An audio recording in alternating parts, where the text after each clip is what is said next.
Ahead and call the meeting to order. Please rise and join us in the pledge.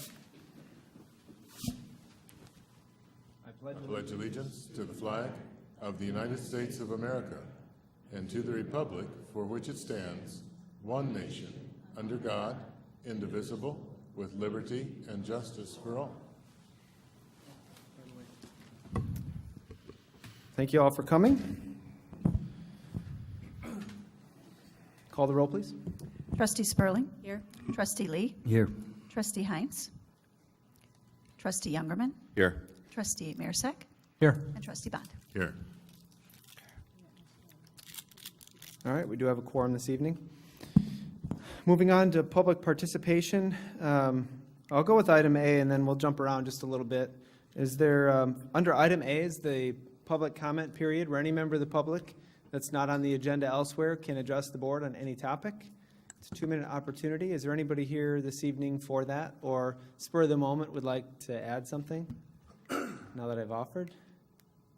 But I think you were planning on it, so. My name is Marion Bond. I live at 3003 Foxmore in Montgomery, and I am president of the Montgomery Foundation. I came to thank the village board and the village staff for all their assistance in allowing us to have our annual fundraising beer tent at Montgomery Fest. And so that we can also help defray the cost of Montgomery Fest this year, I've brought a contribution of $2,000 from the Montgomery Foundation. Now, I do have another check you'd probably rather cash than this one.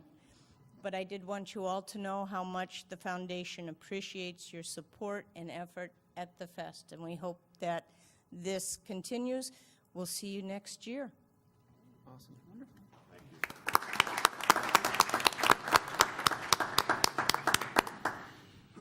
Let's get a picture because that check's huge. So, yeah. It's a Happy Gilmore check. Yeah. Any other members of the foundation? Can you deposit that through the ATM? I doubt it. You might be able to take a photo image of it. We'll see if that works.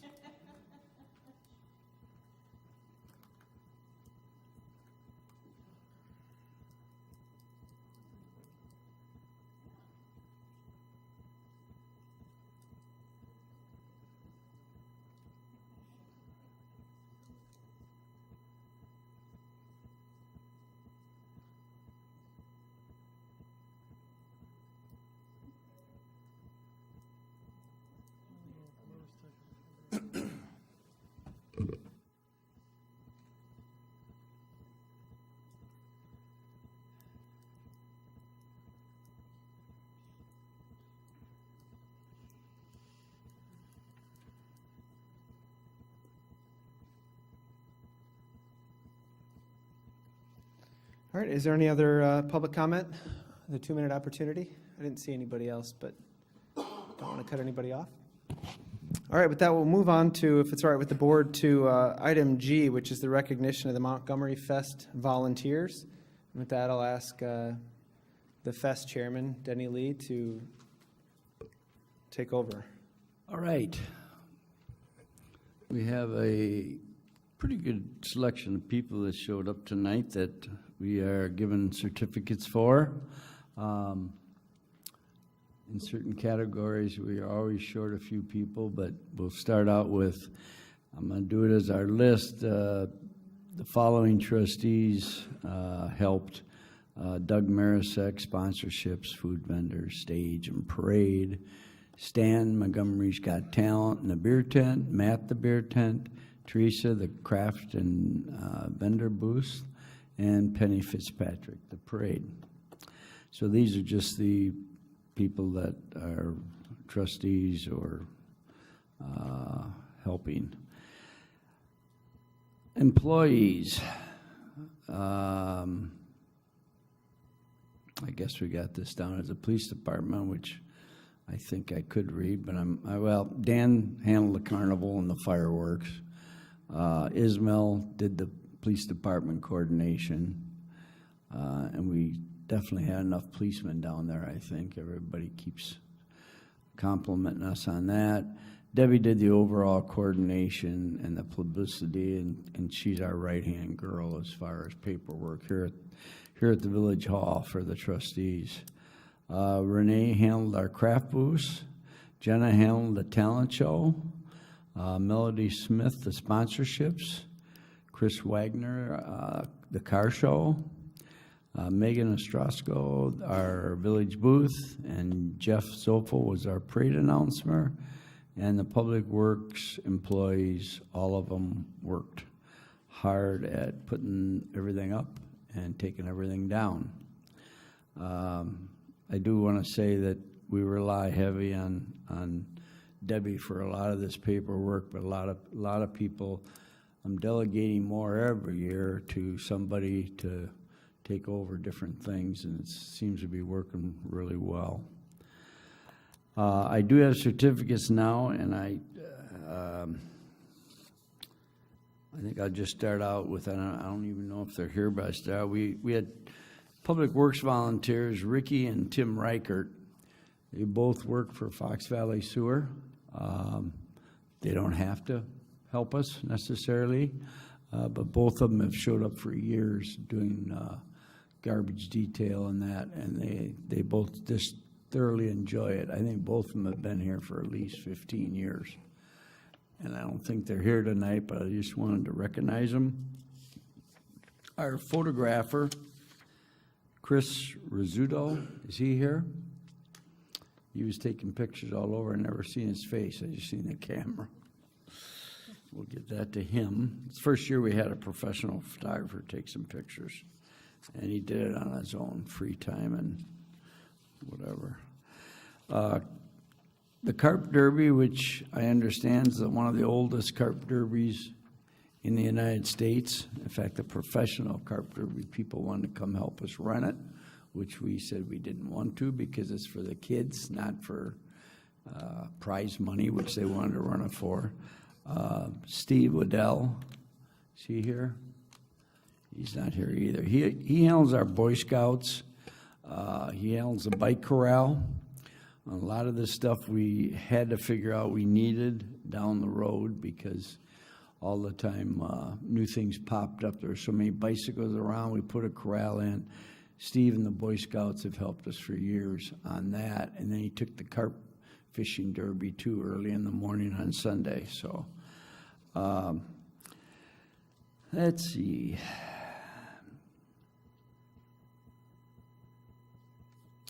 I think I will do just some of the people that have helped, like in the parade. And two of them I'll send down to our trustee, Doug, Sammy Marasek, and Brian Marasek. And his kids have helped for years. Brian's now old enough to drive a golf cart, and we found out this year everybody had to be 18 to drive one, so we didn't have that golf cart, and our one trustee was out of town to Ohio, so we didn't have that golf cart all the time on the move.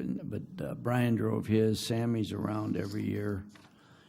This year cost Doug some time because she was in the carnival a lot. Mike Hammond, I don't think he's here.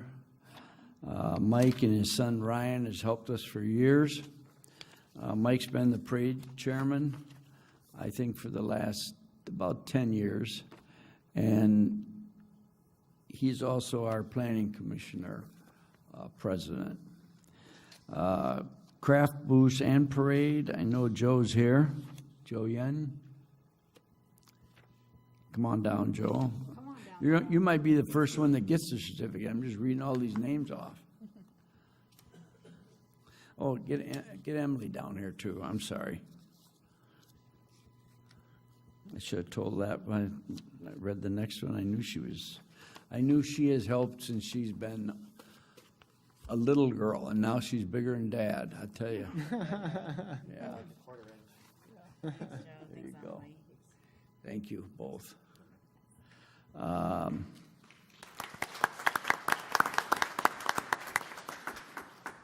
Since you're the first two, we'll give you a hand there. How about Lou D'Amato and Lou D'Amato Jr.? And they're not here tonight. They helped with the carnival, security, they helped with the parade. Louis helped security on the carnival, and they were so happy with him, they requested him back next year because he's only 17, but he looks like he's 25, and he's very, very good. And he wants to be a policeman like his dad was, and does a great job. I'm going to do the car show next. Dan Dipman, you want to come on down? I know you're here. Dan's been our head judge for 4 or 5 years, at least. And I'm sorry, I'm sitting down. My knee's gone, Dan. Thanks, Dan. Thank you, Dan.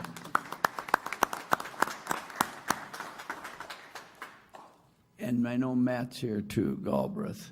He's helped Dan for years also. A lot of our car judges just don't make it. A couple of them are like Matt. Thank you. Thank you much for your consideration. Like a couple of them work for Tom Probst over here. A lot of them are just guys that have worked on cars like Matt has and know their cars. And Matt's helped for judging for years too.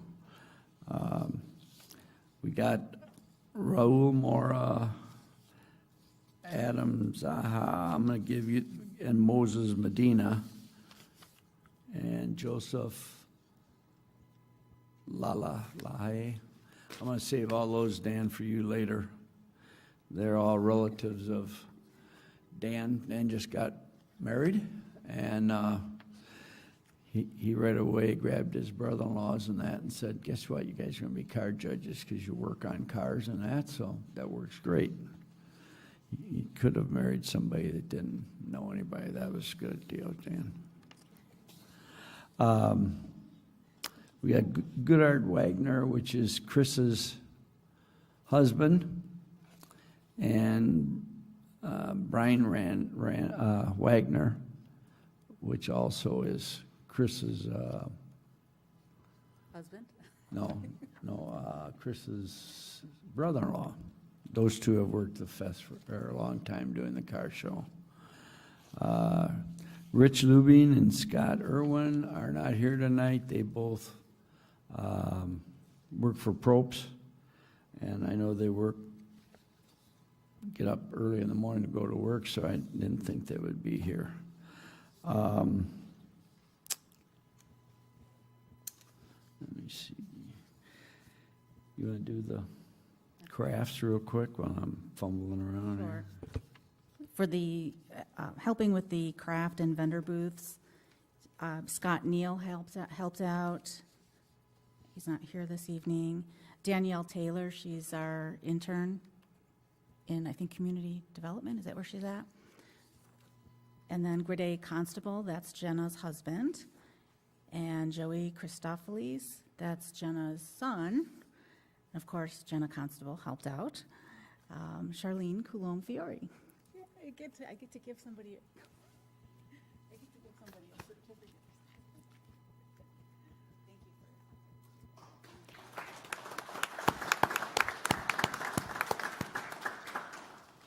And then, of course, Joe Yen, who we saw earlier with his daughter Amelie, they helped out with moving people around and moving materials and things. Ricky, who you mentioned earlier, who's a volunteer who helps out with Public Works, he actually jumped in and was helping us during the breakdown and getting people out. That's usually our most chaotic time, but it was super organized this year. And also Debbie Buchanan helped during that time as well to get people broken down and out comfortably and quickly. So it went very smoothly, and I appreciate all my volunteers. Thanks. Thank you, Teresa. Teresa and Renee handled our craft booths, and if you've never seen Mass Chaos, sometimes you should see it then when everybody wants to come in at the same time and put their booth up, but Teresa and Renee handled it really well. The next is the car show, or the Settlers Cottage, which is the HPC Historic Preservation Committee. It's headed by my wife. She always helps. I'll take that home to her. And a lot of these are board members. So Gretchen Countryman, I think she went back to Florida maybe. Paula Kuklich, I think that is a friend of Chris Wagner. My daughter and son-in-law, Kelly and Steve Auer. Steve loves to do the 50-50. He was sick this year, but last year he did an $800 one, so he was fired up. I think he talks too much, and that's why he likes to do that. Katie Berghardt, and she also is a friend of Chris Wagner. It seems like in a lot of these cases, our volunteers are friends of people that we get. When I started the fest, I started it with 8 or 9 of my neighbors. And finally, my neighbors said, after 5 years, we ain't doing this anymore. Get somebody else. So then we spread it out more. But it's the way you mostly do is you get your volunteers by friends. Lisa Kames, I think she's a friend also of Chris. John Amon is one of our HBC members that's on the commission. Joan and Gene Michaels from the old Michaels store. He's probably got more history than in his little, I should say his big brain, because he knows more about Montgomery history than anybody. I think that all of us agree that you can combine 10 people and you wouldn't get as much out of him.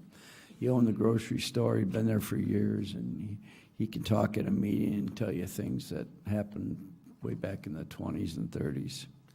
Pat Torrance is also, lives behind me, and she's also a HBC commissioner. And Linda Komiak, who also used to be my babysitter, and that really feels bad when her kids are all in their 40s and 50s now, or 40s and 30s, so makes me feel good, but she still works. And last, and I might even get up like Teresa did this time, because I should have on the rest of them, Britt Johnson, who I know is here. The rest of you, I should have got up, but I didn't. Thank you.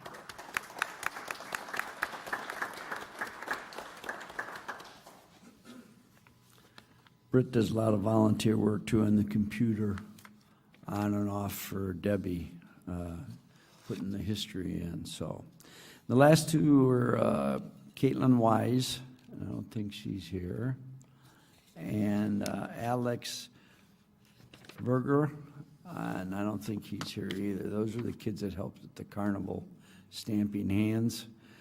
It's worked pretty good stamping people's hands, because then you get the people that don't want to come in and do rides, then they can't stay in there. So it has worked real well the last couple of years on that. So other than that, I think that is it for the fest.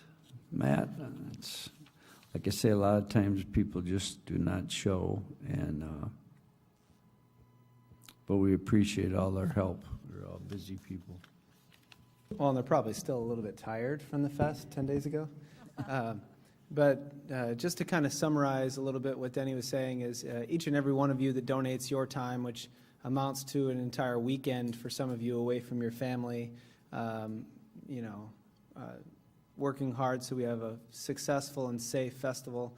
We seriously couldn't do it without everybody's help, and so please come back next year and bring a friend with you. And I would like to invite anybody that did volunteer or work at the fest or really planned for the fest to come down to the front, like take a photo with everybody if that works. We can wheel Denny over there and we'll take a picture. Board members included.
All right, thank you. You can certainly stay all night. It looks to be a long meeting, so settle in. Or you can take off, and we won't be offended. But thank you again, appreciate it.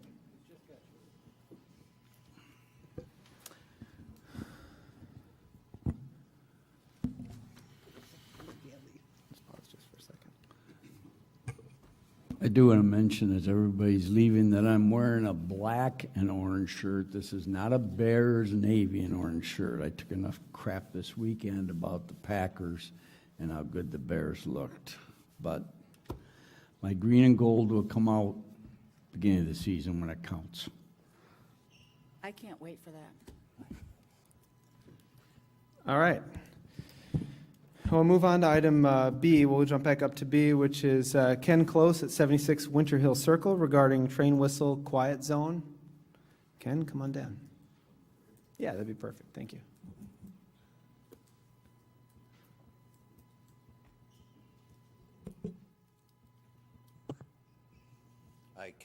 I'm Ken Close. I live at 76 Winter Hill Circle in Seasons Ridge. A couple months ago, I had a bout of insomnia, so I was staying up at night and I was counting trains. It seems like there's more and more trains coming through, especially at night, the only time I'll really notice them because I work during the day. One night a couple nights, I counted over 10 each night. Each train blows their horn 4 times. And I live over a mile from the tracks, and it would wake me when I did get to sleep. That's why I got on the agenda, because if it's affecting me a mile away, it has to be affecting a lot of other people. And with more and more trains, unless I'm wrong, maybe I just didn't notice them before, but it just seems like it's, something I think has to be done. I mean, it's just, it was gruesome for me. I'd get to sleep, and then I would hear 4 times. I don't know what can be done, how much leverage the village has on the trains. I see other communities that do have a no train zone signs up. That's what gave me the idea. I don't know if you could just do it for the evenings, if that's even doable. And for safety reasons, I'd hate to be the guy that brought this up and someone gets hurt because of no horn. Maybe even leave the gates down at certain times at night at our main intersection here to make sure that it's not a concern. Yep. That's all I have. Okay, thank you. And I will ask our engineer to kind of give an update. And this doesn't happen very often where somebody comes, brings a concern to us, and we actually are working on a solution right now. So I'm actually kind of excited to have Engineer Wallers kind of update us on that. Sure. Thanks, Mayor. So as everybody knows, the village embarked on the issuance of a quiet zone for Montgomery some time ago. And hopefully by this early summer, we'll have a quiet zone in place. So we have to do some physical improvements to the intersection at Webster in order to qualify for the points needed to get the safety points needed to get a quiet zone. But hopefully June, July, we'll have the quiet zone established. Do you believe it'll be a 24-hour quiet zone? Or It will be, yes. Yeah. So the train engineers still have the discretion to sound the horn if there's something on the tracks, but they won't be sounding the horn routinely. Okay. Thank you. Thank you, Ken, appreciate it. Can the record reflect that we have a satisfied customer? I had a comment during Montgomery Fest as well from a fellow who lives off of Jericho Road. And he said, thank you so much for taking some action on the no horn zone. That's even further away yet, and it was bothering him. Wow. All right. Thank you. All right, moving on. We have Judy Thelander. You can correct me when you come down. Of 1007 Wellman regarding streetlights. And I apologize for mispronouncing. Thelander. Hi, I'm Judy Thelander. I'm a 44-year resident on Wellman Avenue in Montgomery, and I'm here in regards to getting a street light put in on our street.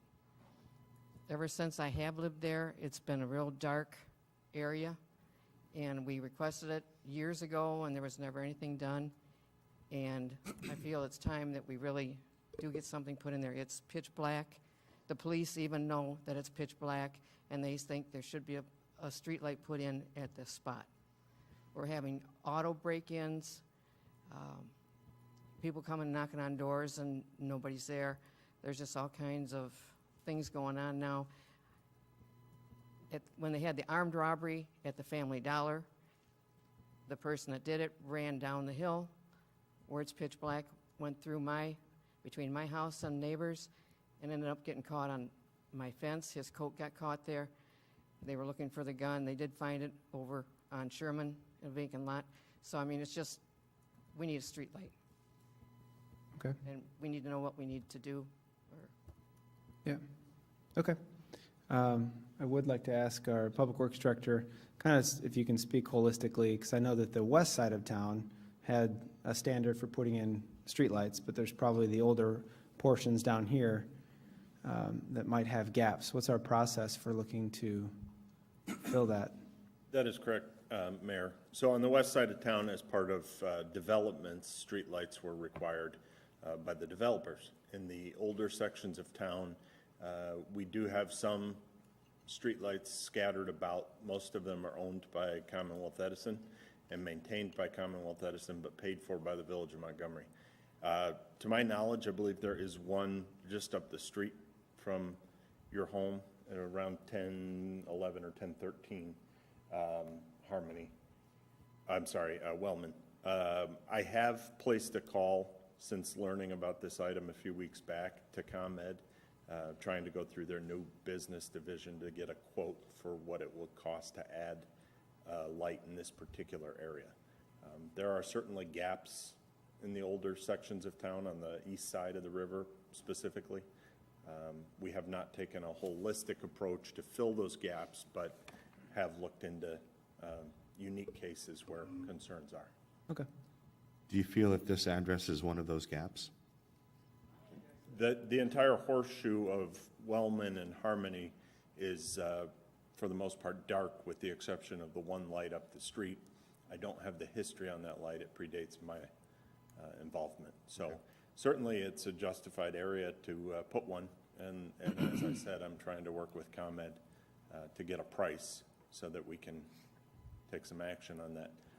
I do apologize. It's kind of a slow-moving item with Commonwealth Edison's new business department. So. And is that the standard process for a streetlight? Is that it would be through them? It's actually owned by It's certainly the them? most economical. The village could look at methods of installing streetlights in some of the neighborhoods on the east side of town at our cost. It would be finding a funding structure to do so, and it would be quite a bit more involved. Okay. So you'd have to run the electrical infrastructure in addition to adding the poles. I mean, Yeah. that's the real hurdle, is the wires aren't out there. Is there a chance that solar is feasible for that use? I've also looked into that over the last couple of weeks since this item came about. Oswego Township, the village of Oswego, used some solar and some wind lights, and from what I'm learning, they're just not very reliable. So it's potentially a solution. It just might not be a very reliable one. Okay. Well, it sounds like we'll be discussing this further, because it kind of brings up, I guess, a bigger issue for me, this street and plenty of streets in the area, whether there's, whether it's just your location that's lacking a light. But I would think that it's many more locations where people would feel more comfortable with, with streetlights. Maybe not as frequently as we require on the west side of town, but at least in key locations. So he'll report back to us and report back to you directly on this moving forward. Because it's behind the Bank of Montgomery, and they have that hill, and there's all kinds of, you can't see anything. People, kids, whatever, coming down the hill, all kinds of things there. And there's an area right where they could put a light right there that would light up forever. Okay. Thank you. Thank Appreciate it.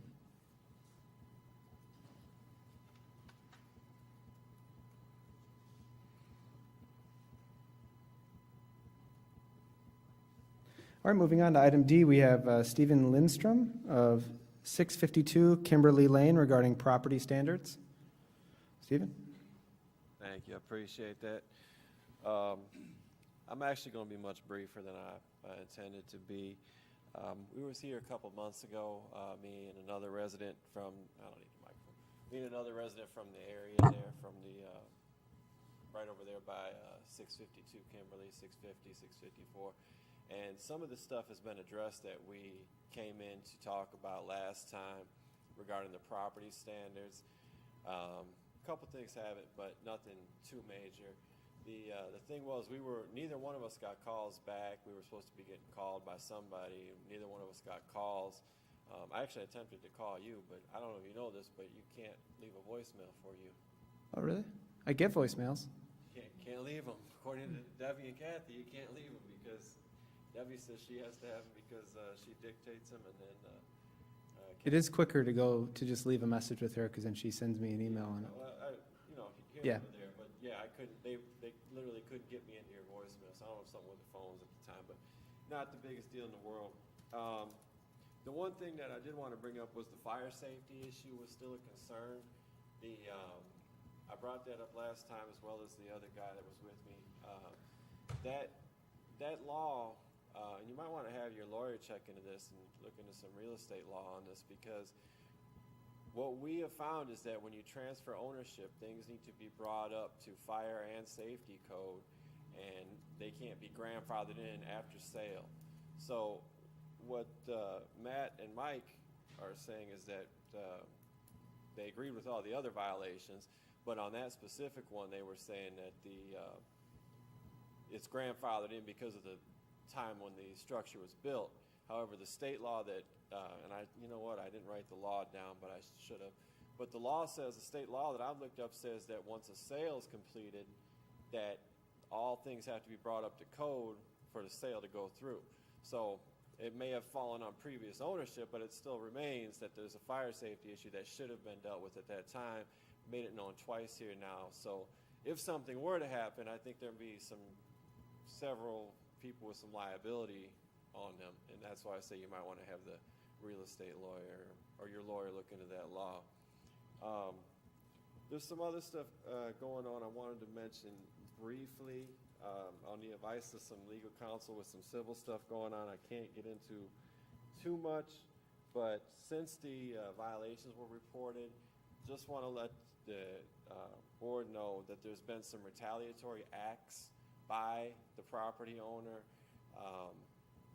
and there's also been some violations, direct violations of state law, attempting to raise the rent in retaliation, but also attempting to raise it without the 30-day notice that you're required to give by state law, and that's a state law anywhere you look. I mean, that's not up for debate. It's 30 days notice, written notice, and he's attempting to do that with an 11-day notice as a retaliatory act for bringing the violations to the board's attention.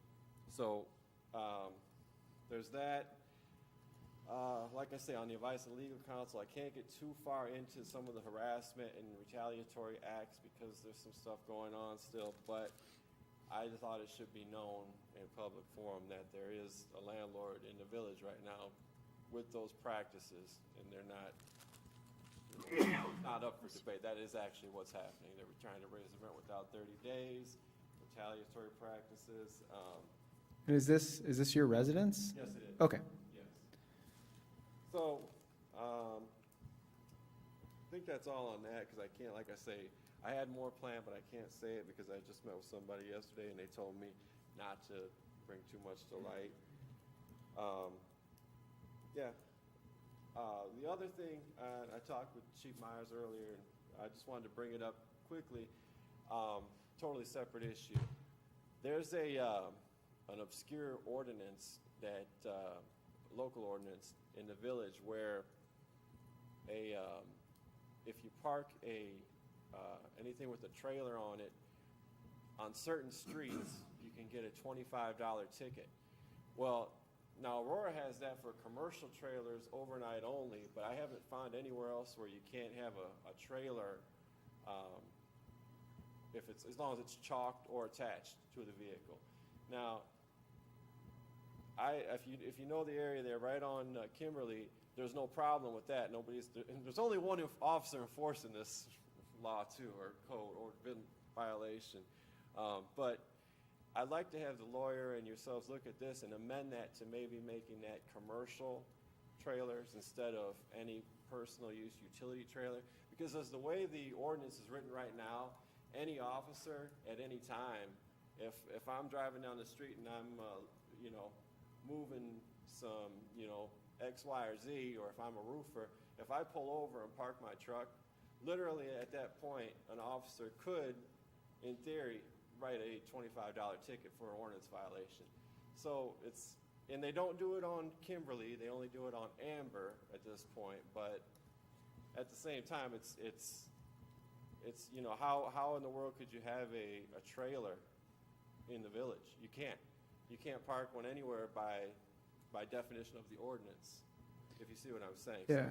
So if somebody could look at that and maybe amend that to make that commercial instead of utility, because, tons of people have utility trailers for this, that, the other thing. Technically you couldn't even go pick up your buddy if you're going to go boating or fishing, because as soon as you pull over and park that truck, you're in violation. So I think that should be amended to say commercial use trailers or commercial use vehicles, something to that effect. And like I said, there's only one person writing tickets for it right now, so, and they don't do it on the street, they only do it on the side streets there, but same time. Yeah, and do you have a driveway or a garage? No, absolutely not. Okay. No, that's why it's an issue. Yeah. Because at this time, where we're at, we have to use the street there. Mhm. So, and it's sparingly an issue.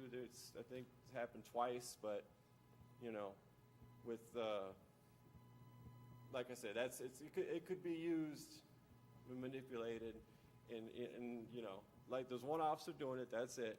And, it's just something that maybe could be addressed and amended to say commercial instead of utility, because everybody's got to use a trailer at some point, moving, whatever it is. And technically right now, the way the ordinance is written, as soon as you pull over and park, if you're on one of those streets, you can actually get a citation, or not a moving violation, but a $25 ordinance violation. So I have a question.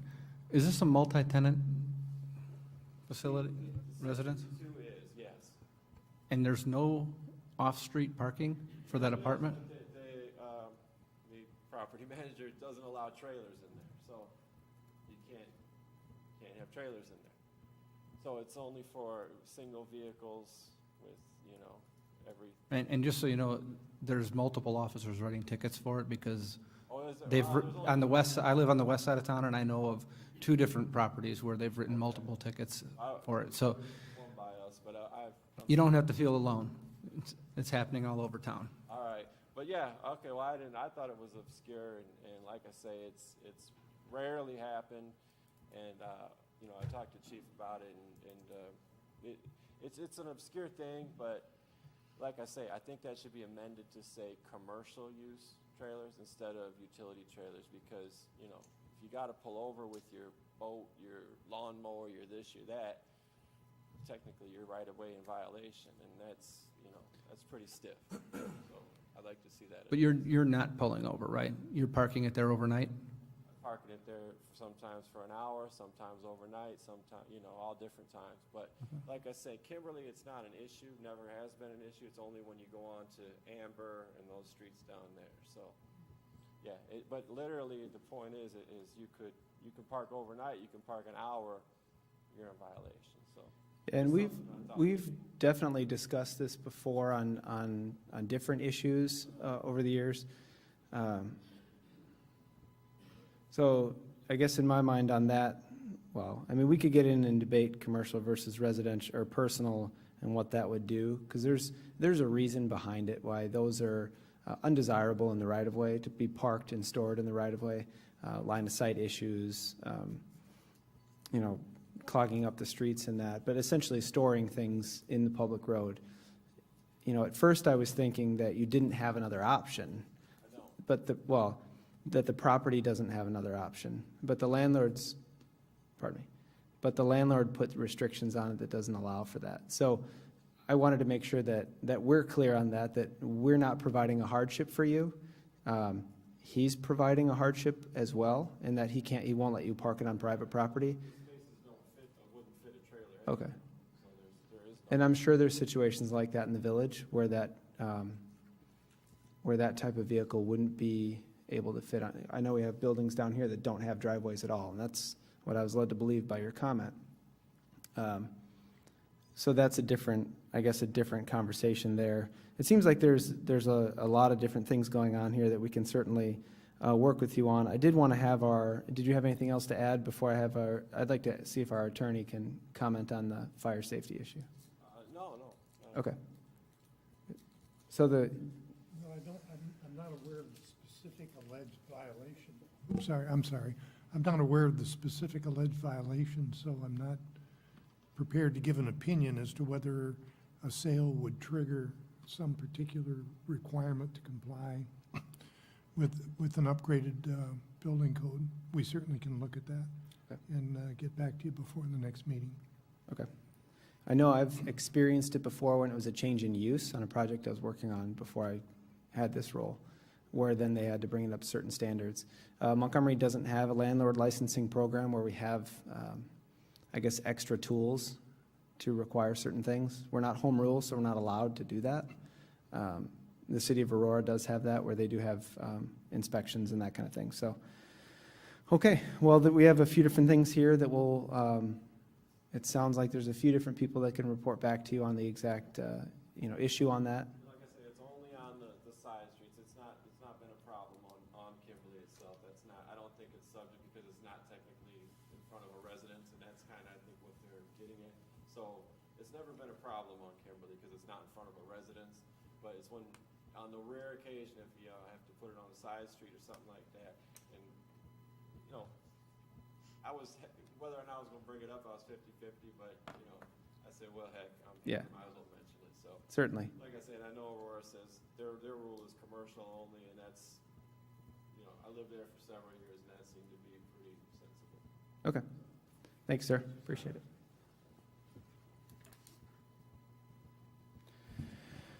All right, moving on to item E, we have Fire Chief Ton Myers regarding the TIF rebate process. Chief?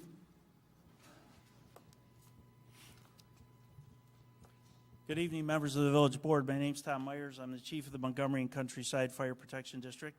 I noticed that the TIF rebate is on the agenda this evening, so hopefully after all these discussions we've had over the last 20 months, we can finally resolve this. However, I do have a couple comments before you guys get into your discussions about the TIF rebate. I want to remind all the board members, because the same board that was sitting here back in November 19th of 2013 when we had a public meeting, and on January 13th of 2014 when we signed the first resolution that Jeff Zolfel and Mayor Browley and Steve Anderson sold this to the board after our discussions of having a financial difficulty after the 2008 fall of the economy, that the village wasn't really interested in existing increment to make this TIF rebate happen. So it was my understanding, and if everybody doesn't remember that, it's all in that transcript that I gave you a long time ago. But the way it was sold to the village board was that the village was not interested in that existing increment to make this TIF rebate happen. As you recall, back in the end of 2015, the first rebate was issued, and I came to Mayor Browley in January of 2016 and Jeff Zolfel to discuss why the TIF rebate was not executed the way that we talked about in a public meeting.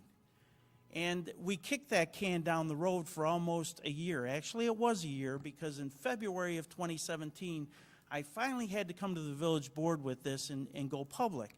Since that time, the village board has listened and I think understands what the position of the fire district is. You guys know my story. You've heard my story. And we've got a new resolution at hand that seems to be interested in the existing increment of existing buildings. And we agreed to that. We agreed to the freeze of buildings if the renovation work for those buildings had an effect on the assessed valuation of property. And so we successfully in May signed another resolution that this village board unanimously approved. However, since that time, we're kicking this down the road. This is the first time it's made it to the actual agenda, so I'm hoping for a good resolution on the rebate process itself.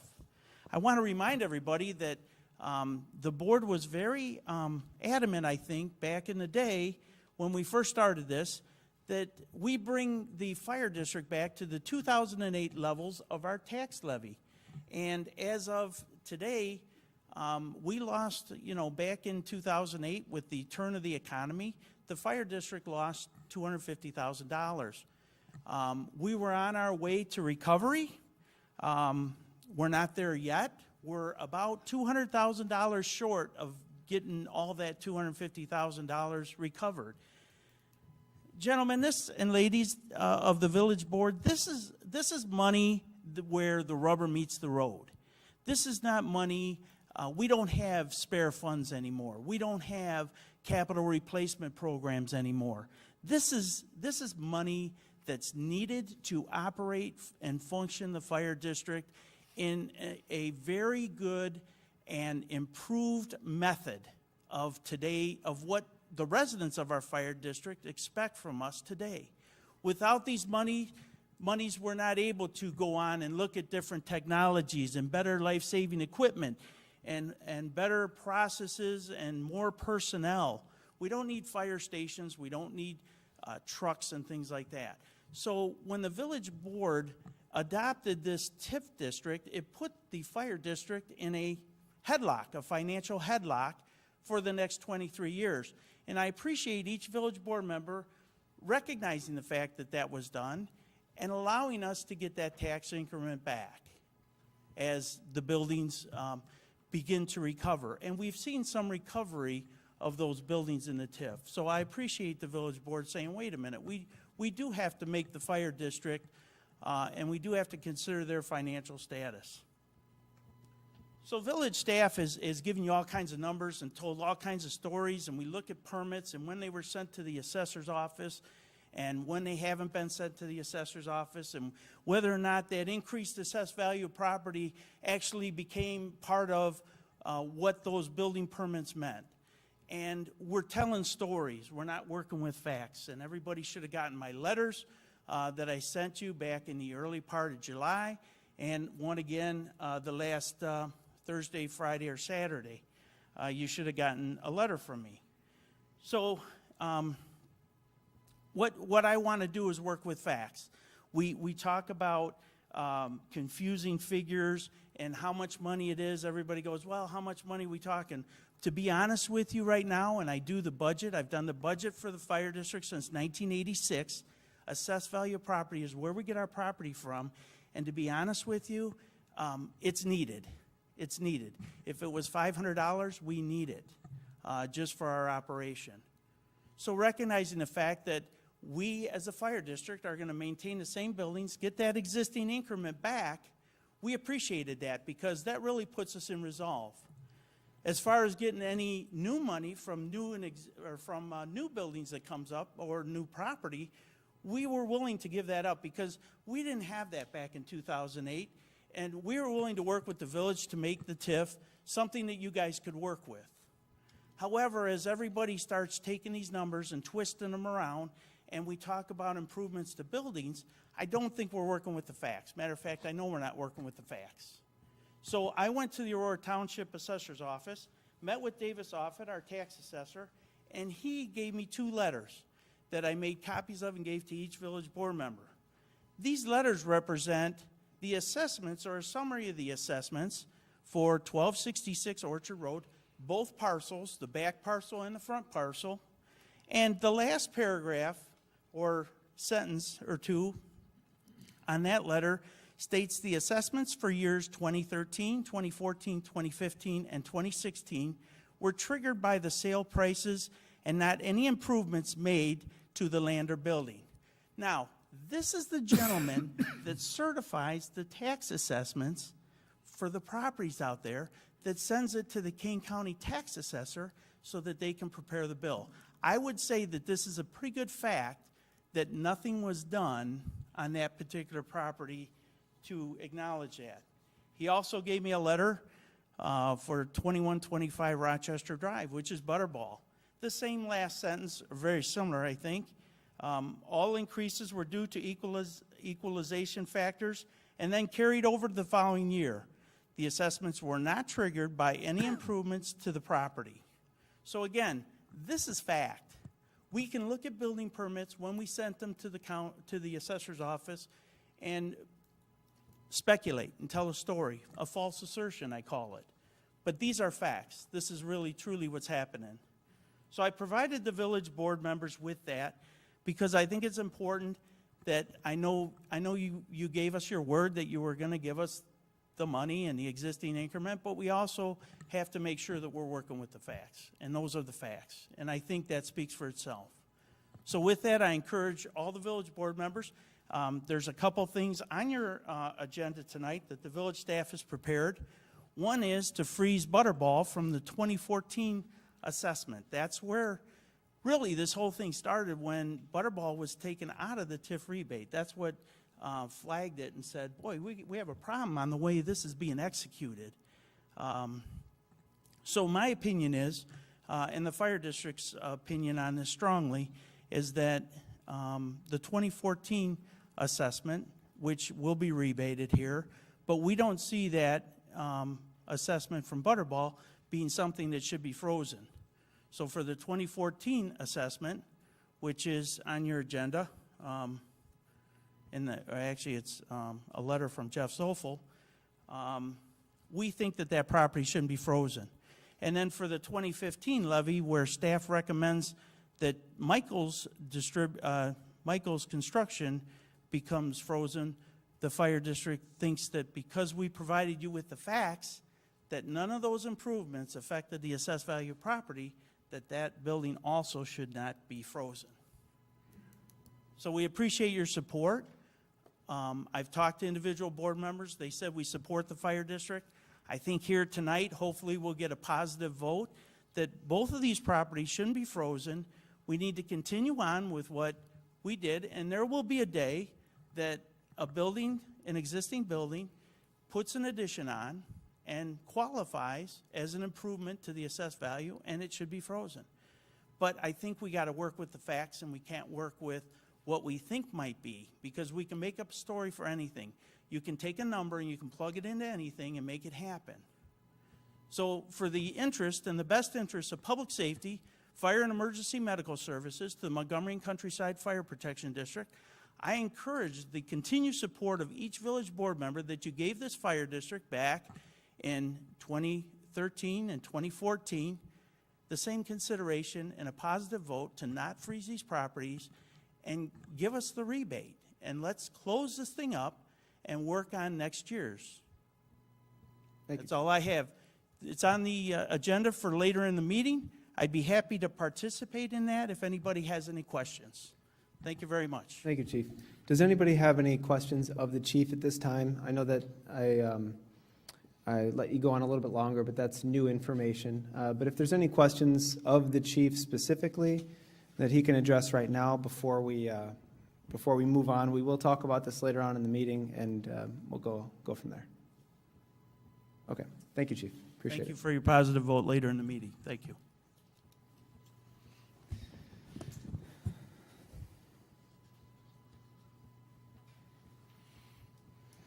All right, we'll move on to item F this evening, which is Suicide Prevention Proclamation. If I can get it. I would like to read this one this evening.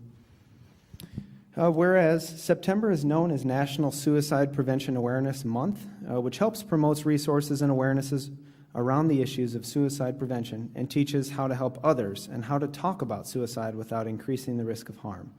And whereas suicidal thoughts can affect anyone regardless of age, gender, or background, and whereas suicide is the third leading cause of death among young people, and whereas Montgomery, Illinois is no different from any other community in the country, but chooses to publicly state and place our full support behind local educators, mental health professionals, athletic coaches, and parents as partners in supporting our community and simply being available to one another.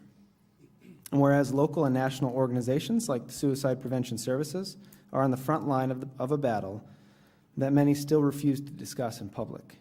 And whereas the youth of our community should understand that throughout life's struggles, we all need the occasional reminder that we are all fighting our own battles. And whereas we encourage all residents to take the time to inquire as to the well-being of their family, friends, and neighbors over the next few days, and to genuinely convey their appreciation for their existence by any gesture they deem appropriate. Now therefore, be it resolved that I, Matt Brawley, Village President of Montgomery, along with the Board of Trustees, do hereby extend our support by proclaiming the month of September 2017 as National Suicide Prevention Awareness Month in the Village of Montgomery. So moved. Second? Trustee Youngerman. Yay. Trustee Marisak. Yes. Trustee Bond. Yes. Trustee Spurling. Yes. And Trustee Lee. Yes. Thank you. All right, the last item for public participation, we have the MEDC update. Good evening. I'm Dr. Neil Schlupp. I'm the Chairman for Economic Development for the Village of Montgomery. We're here tonight. We try to get back to the board a couple times a year for presentations. We do have a presentation ready to go this evening. It's about 12 to 14 minutes or so, as this has gone on for quite a while. If the board would like, we could come back next month for the presentation. I see you have quite a bit of things on the agenda yet to go, so we're prepared to go tonight, but if you'd like us, we could come back next month and do our presentation, if that would be an option for you. Do you feel like this is a marathon and we're only in mile 6? Okay. 24.2. Your legs go numb eventually. Go ahead, yeah. You ready? All right. Okay.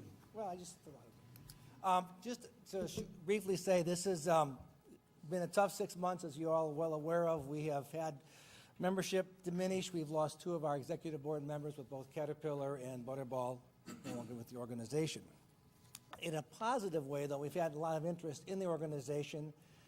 We have brought on some additional members, and we've also gone, and I have personally gone back to several of the board members and asked for additional contributions. And those are being met with some additional monies coming for us, our golf outing, as well as some additional support. So we aren't at the level that a lot of some of our members are at the $5,000 level, but we do have some strong support coming from other members who are trying to be more in the way of financially helping this organization. So it's going to be challenging. We have a good golf outing set up here for September, so we're anxious to have that come off as a successful event for us to raise additional monies. And hopefully going forward, we have a budget to prepare in October, which we're going to be looking at very closely to make sure that we meet all the criteria that the MEDC has to do for the upcoming year. And with that, I will turn everything over to Charlene to go a little bit about the past 6 months and what we have going forward. Thank you, Doc.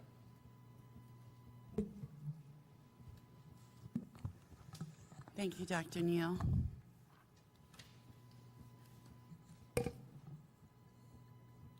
So I know we don't have a clicker, is that correct? We do? I believe so. Gotcha. But you're going to work with me, okay.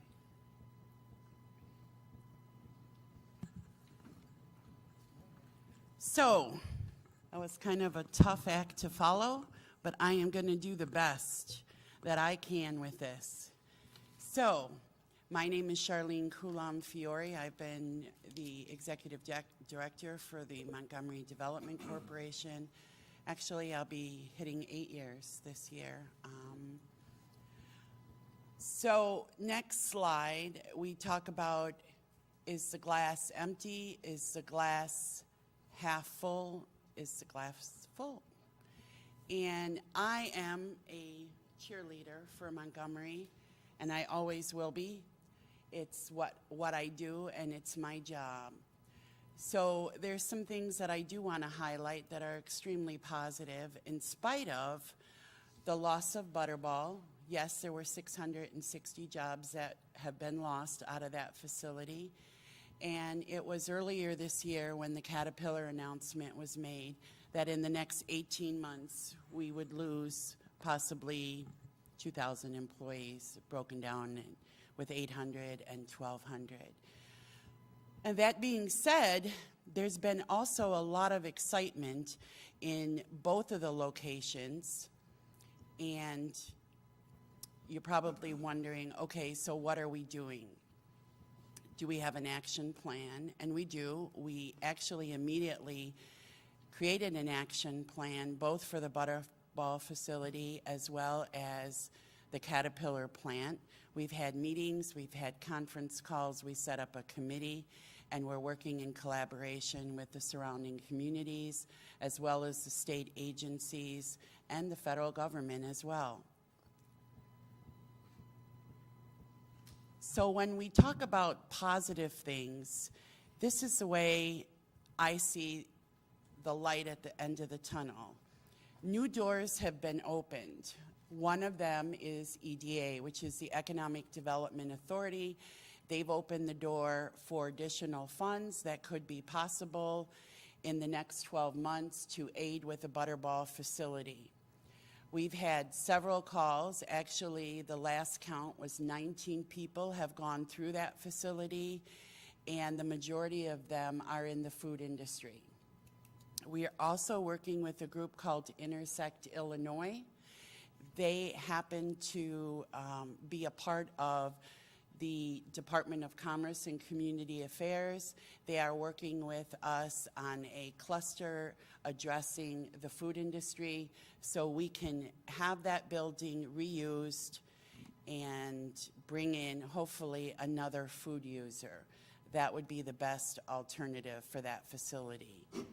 In addition to that, we've also had several manufacturers looking at facilities that surround the Caterpillar site, as well as industrial brokers and consolidated brokers. They call themselves consolidation brokers, which is fairly new to me.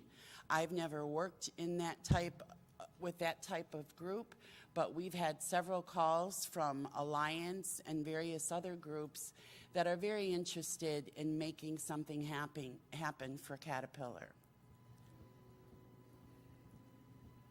I know I had a few people say, Shar, don't be so optimistic, but be realistic.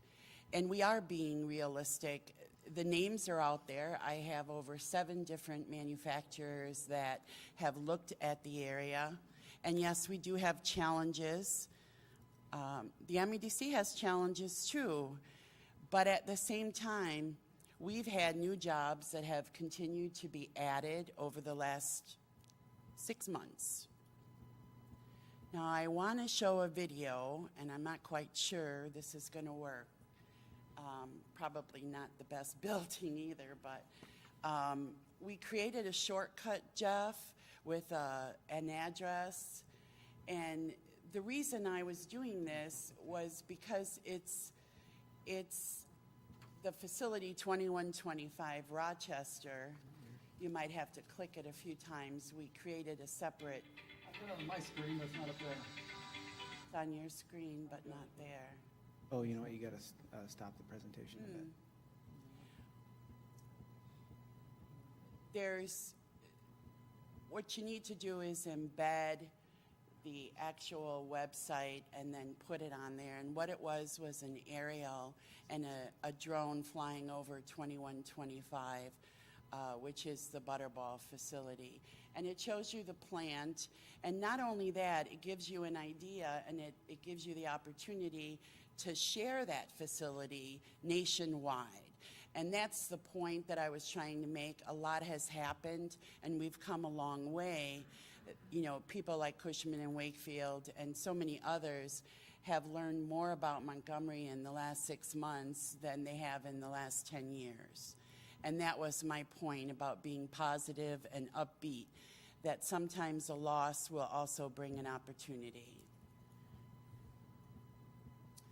Increased website usage, social media, Facebook. It's been great. I don't care if it's a grand opening or a picnic at the park. Everybody talks about all the new ways that they can reach out to their friends and neighbors. And it's been very good for us because our funds have, you know, it's free. That's the bottom line.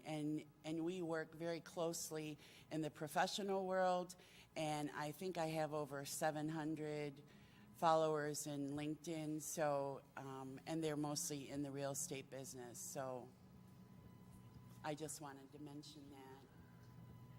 We do have numerous partners throughout the region, and we hope to continue to make that grow. We worked on the Logistics Career Center. Kendall County is a group that has helped us and we've worked with for over 10 years, even before my time. I also participated in 2 Kane County workshops, which was really, really helpful to see. And also the state of Illinois is taking an active role in what's happening in Montgomery. Reaching out and addressing the needs of the businesses. This happened to start with a solar energy product, and then progressed into Progressive Energies event. And then also, we actually got 2 new members out of that, and we've also helped numerous businesses help reduce their energy costs. And that's kind of one of the things that's very important to the MEDC, is helping our businesses grow and be successful. We do plan to continue with our retail efforts. We don't have a lot of empty retail, but we hope that we can continue to grow the retail end. There are a few shows that we do each year. This year, the October Navy Pier Show has just moved up a few weeks. I'll be attending that, and hopefully Rich will be coming with me. I'm not sure yet, but we'll see. The Montgomery tour went very well, the Showcase Montgomery tour. We had several new brokers. We had a developer who's been very active and working with us on trying to find, well, she actually has numerous people looking at a variety of sites, and she has some hopes and dreams for the downtown as well. But as you know, all those things take time. I put in Lloyd's building over there because I can't remember how many years ago, but at one time somebody said, when the Public Works Director before Todd, I believe, you know, where are we going to put all these? Can we put up a building and all that fun stuff? And do we have all these empty buildings? And which we never really did have that many empty buildings, but Lloyd is a business owner. We've showcased his building over the last 2 years, and he actually now is storing some of the village's trucks. In addition to that, we filled 7,000 square feet, and he has 7,000 only left. And on the Midwest building, they only have 5,000 square feet left. And the other great big building that has a variety of tenants in it sold, which is Align Metal, 3 days after the showcase tour. I only put that picture of the bus on there because I wanted to send a thank you to the Voice and the media for helping get the word out. Old Dominion, they've been open a few weeks now. I know I need to get some better pictures. That security system is quite unique. But they're going to have a big party, and I hope everybody plans to attend September 20th. It will be from 11 to 7, so you can come at any time. But if you want to be a part of the picture group, I hope that's the right date, they want to have a big bash. And they are a company that everyone should be proud of. I brought a few different developers to come look at the site, and they just said it's just amazing what they've done. So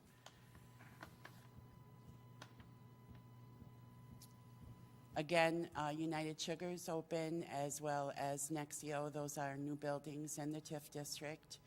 And we actually have a few more prospects looking for rail serve sites. So it could be this one, it could be over by the Caterpillar site, but there has been a lot of activity.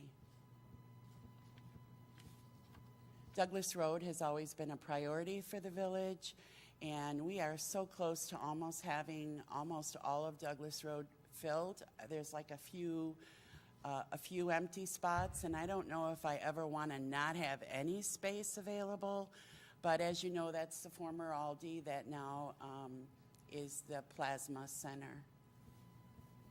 And then, of course, the investment from the dental, Suburban Dental, I believe they came from Oswego. That was a large investment, and that replaced a bank. The vacant Pizza Hut is now a locally owned fun center. They also have great gyros and prime rib sandwiches. It's also a place you could bring the kids. There's machines for the kids, and the machines for the adults are kind of hidden in a circle, so it's not something that's like wide open, which is kind of nice. It almost looks like a Vegas circle. And then this was long in the making, and we've changed tenants a few times, but it is completely full, and there has been some chit-chat about perhaps another building, and hopefully that'll happen, because I know that there are a few people looking along that corridor, and so that's one of the things we have to look forward to is any open lots that we can put something good in. Just to thank you, and the coming soon, our golf outing, we already exceeded last year's numbers. I think I'm at 64 golfers, and hopefully we'll hit 70 or 80, which will be fun. And I hope if you have any questions, I'm happy to answer. Otherwise, I'm happy to leave too. Thank you, Well, Shar. not me, I'll stay here, but Doc really is mad at me. Thank you. Does any member of the board have any questions for Shar or Dr. Neal? No, thank you. Could you send us a link to the video if we can watch it on our own, maybe? Absolutely, Yeah. absolutely. And I have a quick thing. I know that recently DeKalb has been in the news. There's a vehicle manufacturer that's potentially looking at putting a location in DeKalb. Is there any way that we could steal that or potentially steal that from them and bring it to Montgomery? I believe the one you're referencing is requesting a barge. Is that the do same we have one one? of those? Could we get one of a barge? Yeah. I don't have a barge. But that was there was like an RFP or something that comes out from the state that was sent our way. We took a look at that, I think. We certainly submit any one of those that we can. I don't want to speak for you, but we did chat with the Caterpillar folks about that, and they were even aware of it. And so it was good to hear them, what the guy at Caterpillar was saying, that sometimes he'll actually just reach out directly to the other user to try and facilitate that as well. So that was the only comment that I was going to make, is that, it's important for us to fill the retail and highlight our successes, but the fact that 4 million square feet of manufacturing space is about to go vacant. That's 2,000 jobs, and nobody can even begin to put a price tag on what that would mean for the ancillary services and everything outside of that. And so that's a top priority of mine personally. Would like to thank Shar and Jeff Zofel. We've had a number of conversations with the group from Oswego and then Kendall County as well over the last several months, and we just kind of had a press conference to announce that partnership to really try and do everything we can do for the jobs that are being lost, either finding new jobs and then also trying to get that filled. And that's going to be when that plant closes. I don't want to be negative about it, but if we don't find a user for that, I think that's going to present some hardships for the area. So we really want to do everything that we can do ahead of time to mitigate that. Anything else for Shar? No. Thank you both, appreciate it. And you can still come back next meeting if you want. All right, so that's it for public participation. I think that's an hour and 20 minutes. That's almost a record. I bet these go a little quicker. I'll move on the consent agenda. I'll read the items, entertain a motion for approval. So moved. Second. All right, and now I'll do the... What? It's awesome. Oh, well, read them if you wish. There you go. Minutes of the village board meeting of July 24th. The building permit report for July, accounts receivable report for July of 2017, accounts payable through August 10th and through August 21st, ordinance 1776, creating the Class Q liquor license, second reading, and the last one is ordinance 1776, granting a Class Q liquor license for Fox Valley Park District. And I was thinking that this was item for separate action, or I would have handled this an hour and 20 minutes ago, so my apologies to folks in Fox Valley Park District. But you're all smarter for having been here, so. With that, there's been a motion and a second. If there's no discussion, I'll take the roll, please. Trustee Bond. Yes. Trustee Spurling. Yes. Trustee Lee. Yes. Trustee Youngerman. Yes. And Trustee Marisak. Yes. All right, thank you. We haven't made it to mile 8 of this marathon, though, so we're getting a little closer. But thank you both for attending, appreciate it. All right, moving on to items for separate action. The first item is appointment by the village president of Ryan Anderson to Plan Commission to fill a vacancy through January of 2018. And kind of along with that, appointment of Ryan Anderson to the Zoning Board of Appeals through that same term. If there are no questions, entertain a motion. Motion to approve? Second. Call the roll, please. Trustee Marisak. Yes. Trustee Bond. Yes. Trustee Spurling. Yes. Trustee Lee. Yes. And Trustee Youngerman. Yay. That carries 5-0, thank you. Item C and D are related, appointment by the village president of Mildred McNeil James, or reappointment probably, through January of 2021. Just a quick, did we vote on both of those, or? Oh, you're right, we voted on the first one, you're correct. So that would have been on item A, thank you, Steve. Item B is the Zoning Board of Appeals. Is there a motion? Motion to approve? Second. Call the roll, please. Trustee Marisak. Yes. Trustee Bond. Yes. Trustee Spurling. Yes. Trustee Lee. Yes. Trustee Youngerman. Yes. Thank you for that, appreciate it. On the next one, if you want the motion to cover both, you can. Oh, Anything to get this. That's just gonna. I'll take care of that on this one. Okay. Got it. All right, so we have appointment of, reappointment of Mildred McNeil James to Plan Commission and Zoning Board of Appeals. Motion to approve Mildred for Planning and Zoning Board of Appeals. Second. All right, and do we vote on them separately? No, you can do it as a single vote. Okay. Call the roll, please. Trustee Marisak. Yes. Trustee Bond. Yes. Trustee Spurling. Yes. Trustee Lee. Yes. Trustee Youngerman. Yes. All right, those items carry. And then we have E and F, appointment of Tom Yakitis to Plan Commission and Zoning Board of Appeals. Motion to approve Tom Yakitis for Zoning Board of Appeals and Planning Commission. Second. Call the roll, please. Trustee Marisak. Yes. Trustee Bond. Yes. Trustee Spurling. Yes. Trustee Lee. Yes. And Trustee Youngerman. Yay. All right.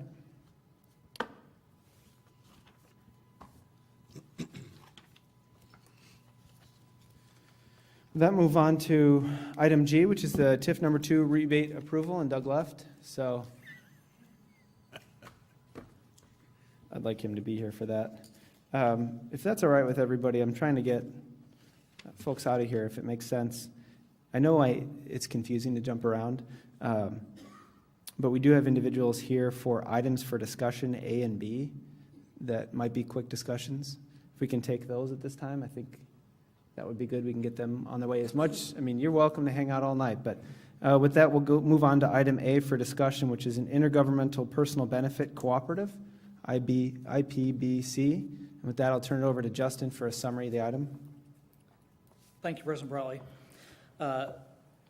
IPBC is a pool of municipalities within the Chicagoland area and also throughout the rest of the state. Provides economies of scale and risk pooling that allows the members to have more rate stability than offered by just the regular market. The village had previously considered joining IPBC, but at the time, Blue Cross Blue Shield required a switch to a different carrier for a period of 1 year. That requirement is no longer in place, and staff feels that it is an appropriate time to look at joining IPBC. We have received a 6-month quote of 6.8% and a second quote for an additional 12 months for only 4.1%. You can see on the board item itself, the average increase has been almost 6% less over the last 8 years, and they expect that to continue. Dave Cook, who is the executive director for IPBC, is in attendance if there are any questions the board may have.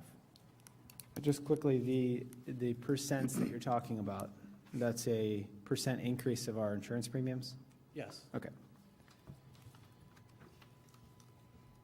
Really what we're looking is for a way to provide stability a little more, so that you can see the fluctuations that we've seen in our rates compared to what they have seen over that same time frame. You know, their average over that time frame has been 4.8%, ours has been 11.1%, and the range of ours from high to low has been 38%, where theirs has been 18%. So we're just trying to bring it down so it's a little more stable. We don't see the big swings. And by being part of a larger group, it allows us to do that. Like I said, we looked at it in the past, but it said would have to have left Blue Cross for a year, which was really sort of a deal killer for us at the time, but that requirement's not there anymore, so. So everybody will be able to keep their same health insurance plan. It won't, the plan itself won't be changing in any way. The quote that we received from IPPC is for the same insurance that we have right now. Okay. Is there a cost related to the IPBC? A cost related to joining? There is no Pool? cost related to joining the IPVC. They just get more employees in their pool as well. The fee would essentially is wrapped up into the whole thing. premiums. It seems to make sense from like a budgeting standpoint, and I think everybody would like to see more stability in that. I did have one question. The pool that we have now is essentially village employees? Is our pool? And how big is the pool that we would be in? Is it everybody that's in your organization? Dave Cook, Executive Director of the IPBC. Currently, as of today, we have 125 members throughout the state. We have commitments from 7 or 8 to join January 1. Currently, we have cover over roughly 17,000 employees and about 50,000 dependents. And that's about a third. You're very heavy on the HMO side. I think you only have 4 PPO participants currently. We have over 7,000 in the HMO plan, and that risk is spread across all those members. Okay. How long has IPBC been in? 1979. Thank you. Is there any restriction on how long you have to stay in this or how you can get out? We are governed, as we are an intergovernmental agency, we are governed by the Department of Labor, Department of Insurance. State law dictates your ability to come in or leave. Basically, every entity has the right to leave the pool on an annual basis with 90 days notice prior to the beginning of our fiscal year. And you will have firm rates in your hand before that date so you can make an educated decision. And so what are the chances, I guess, next year when we go through the renewal process, you guys, what are the chances that we're not allowed to stay with Blue Cross and Blue Shield and everybody has to switch, or that doesn't happen? No, that will not. 80% of our pool is Blue Cross Blue Shield. Okay. That would be yeah, there's no other carrier in the Chicago area that has the network, the discounts as the Blues, and that's why we're with them. Okay. What was that percentage? I didn't hear you. Probably 80% of our members are with the Blues. When you get downstate, UHC has a better advantage. Quad City areas, UHC has a better advantage. But in Chicagoland, the Blues are the #1 carrier. No question about it. Okay. Any other questions, Mr. Cook? When you say most of them are HMOs, and you did say we have some PPOs, which I know we do. I believe I looked, the quote had 4. Right. Do you think those prices, the PPOs will go way up and the HMOs stay down? Or are those prices gonna be I know PPOs are a problem sometimes, so. There is a natural, probably 15% price differential between HMO and a PPO plan, depending how rich your PPO plan is. But average is, the HMO plan is about 15% cheaper in most cases. But there's a consistency between those two. They would move parallel to each other. I said, For the most part. It all depends upon the richness of the PPO plan, but commonly, that's about the average. And actually, if you look at our 5-year history, our PPO has had a 2.2% trend. Our HMO side has had a 1.5%. And at the same time, giving back dividends have averaged 6% for the last 5 years. Okay. Thank you, appreciate it. If the board is agreeable to this, we would bring back something at the first meeting in September to approve us joining.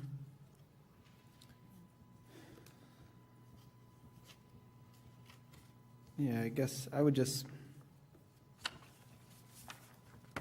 like to see some more information before we pull the trigger. If there's any additional information on the program that we can see, either just send it through the board, just so we're kind of aware of what we're getting into with the program. Okay. You mentioned fiscal year. Is your fiscal year January? July 1 is the start of their fiscal year. July 1, so we would be in, That's why they gave us a quote for 6 months to get us from January 1 to June 30th, because ours ends in December, and then gave us a quote for then from July of 18 for a year. So that's what the 2% increases were.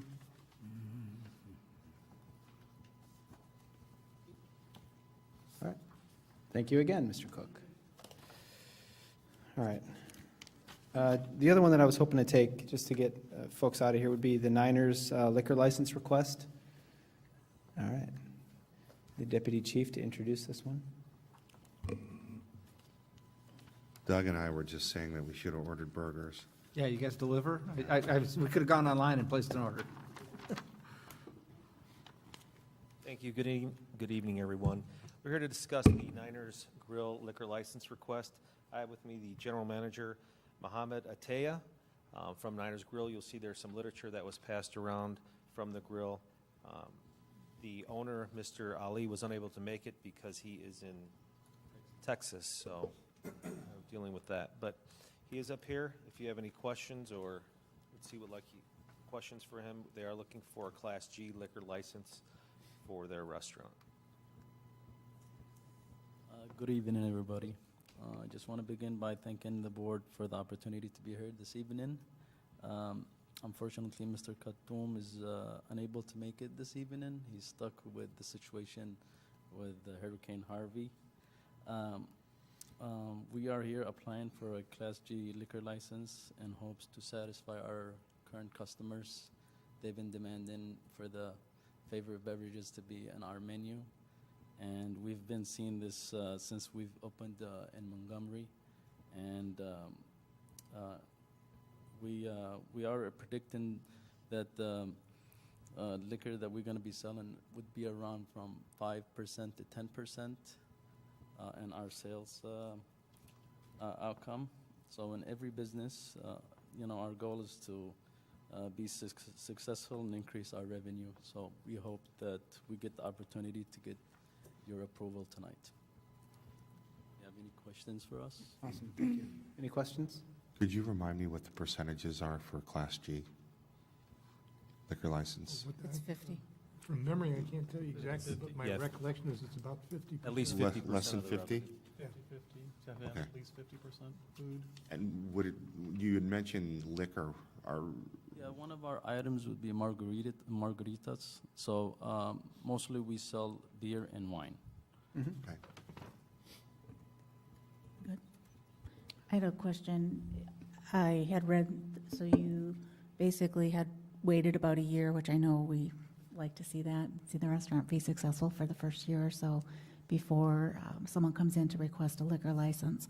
I'm just wondering if this has been the same for the restaurants in Texas? Have you guys gone and opened up your restaurant, get things rolling, and then go request your liquor license and start serving alcohol at that point? Absolutely. That's pretty much how you handle? Yes. Okay, thank you. And while we don't require that restaurants do that, I think it sends a good message that you actually have a good restaurant that serves food, and this is a supplement to that. So in the past, the board's been very agreeable to this class of liquor license for our restaurant facilities. I'm seeing heads nodding the correct direction. So I guess if there are any other questions, if there are no other questions, we can proceed. I know we usually get the 3 options, but we can proceed with the Move forward with Yeah. the Forward. Okay. Okay. proceed, same thing. All right. Thank you, sir. Appreciate it. Thank you.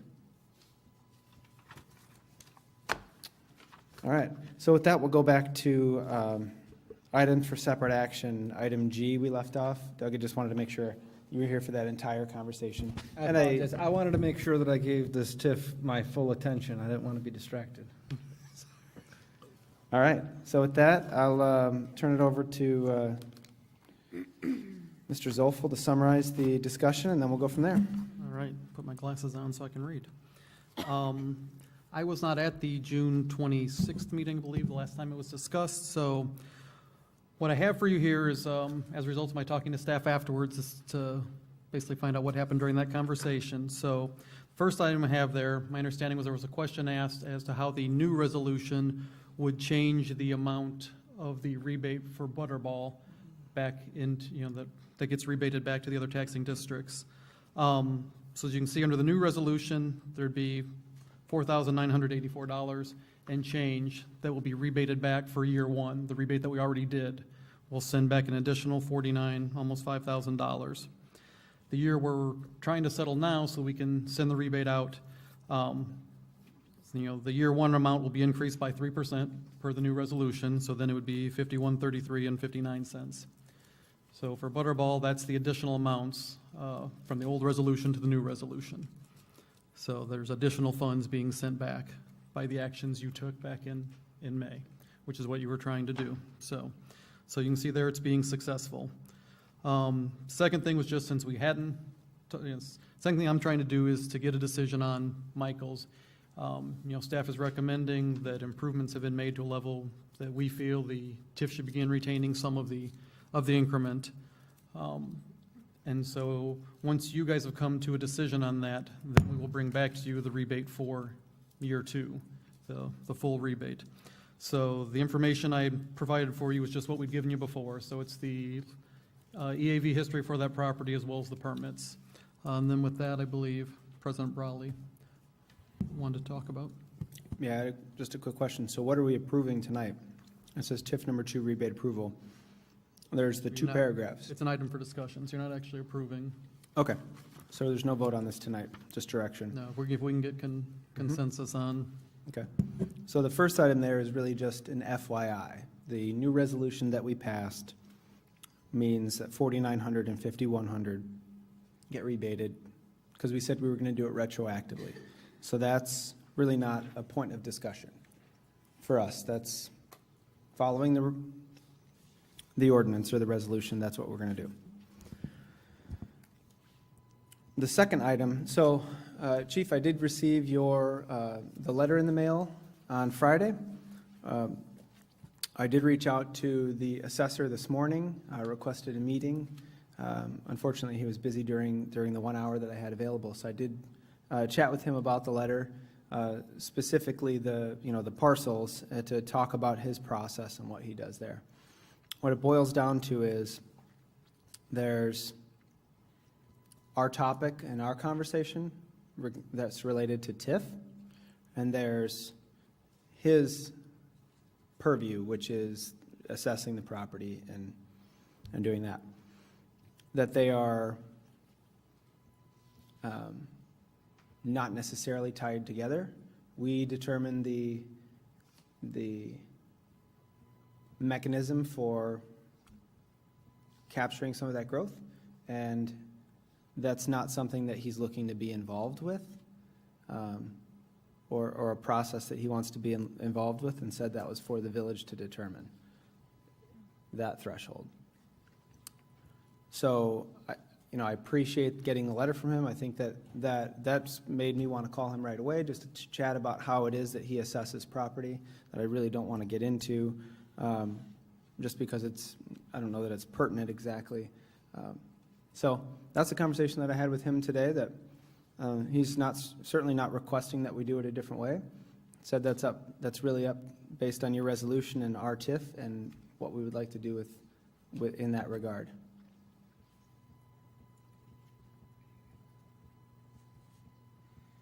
So with that, I had, Jeff and I kind of walked through these tables earlier today, and I certainly don't mean to lead this discussion if there's questions specifically, but the reality is, per the resolution, the improvements that went in, I think, meet our threshold that's put out in that resolution for us to capture the growth and follow that resolution that we approved. I have two things. One is, I believe we're doing exactly what we said. We're not touching the background.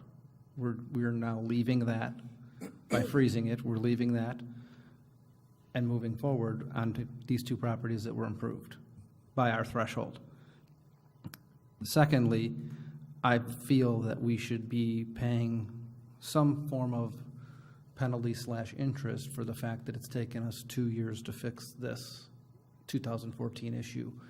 I'd like to see us do some form of interest back to the taxing districts for us holding that money that they would have had. And I don't know what, I think Justin and I had asked what the interest rate, it's not significant dollars. It just feels right to me that we're recognizing the fact that we've held this money up, and we've been earning interest on this money. And that's for the first item, the retro stuff we're doing, right? Correct. The 49 and the 51, can we, I guess, we would be allowed to add a rate to that before we write that, whatever we would do back to the county before we disperse that money back? Yes, we could, if the board wants to add interest to it, we can. The 49 would be, because that's new. The 51, I don't know how you consider that, because we haven't done any of the rebate for that year Right. yet. So it would be for the So it'd be 49. 49. And I mean, unless you consider the time that we've been discussing this since, so. I would say as long as that does not get dragged out now, where we have to have 6 conversations over 6 meetings or 12 meetings to get to a decision on the interest. So what are you recommending?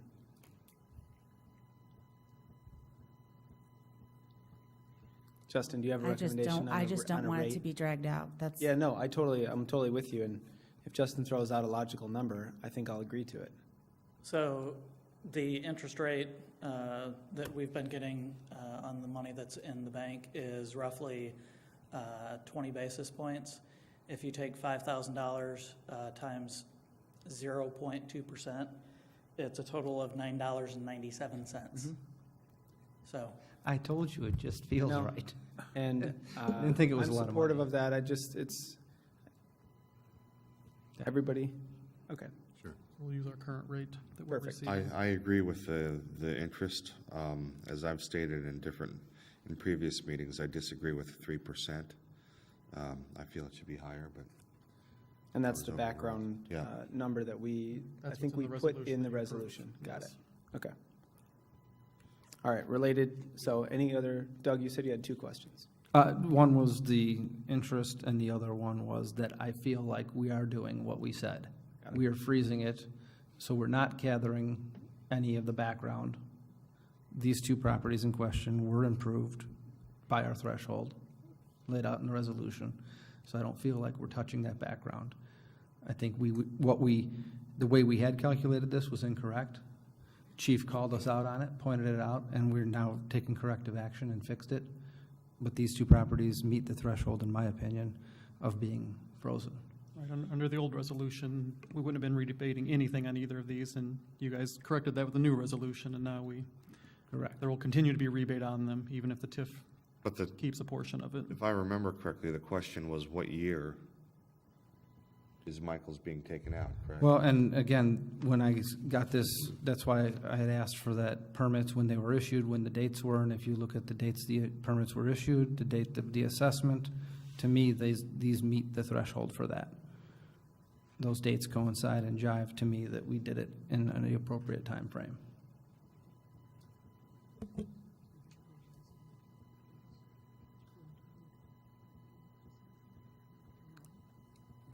That's up to you. And we're not taking action on this evening? Well, no, I was just saying, it is under separate action, so what we would be looking for you if you want to take action is on whether or not the TIF should retain a portion of Michael's or not.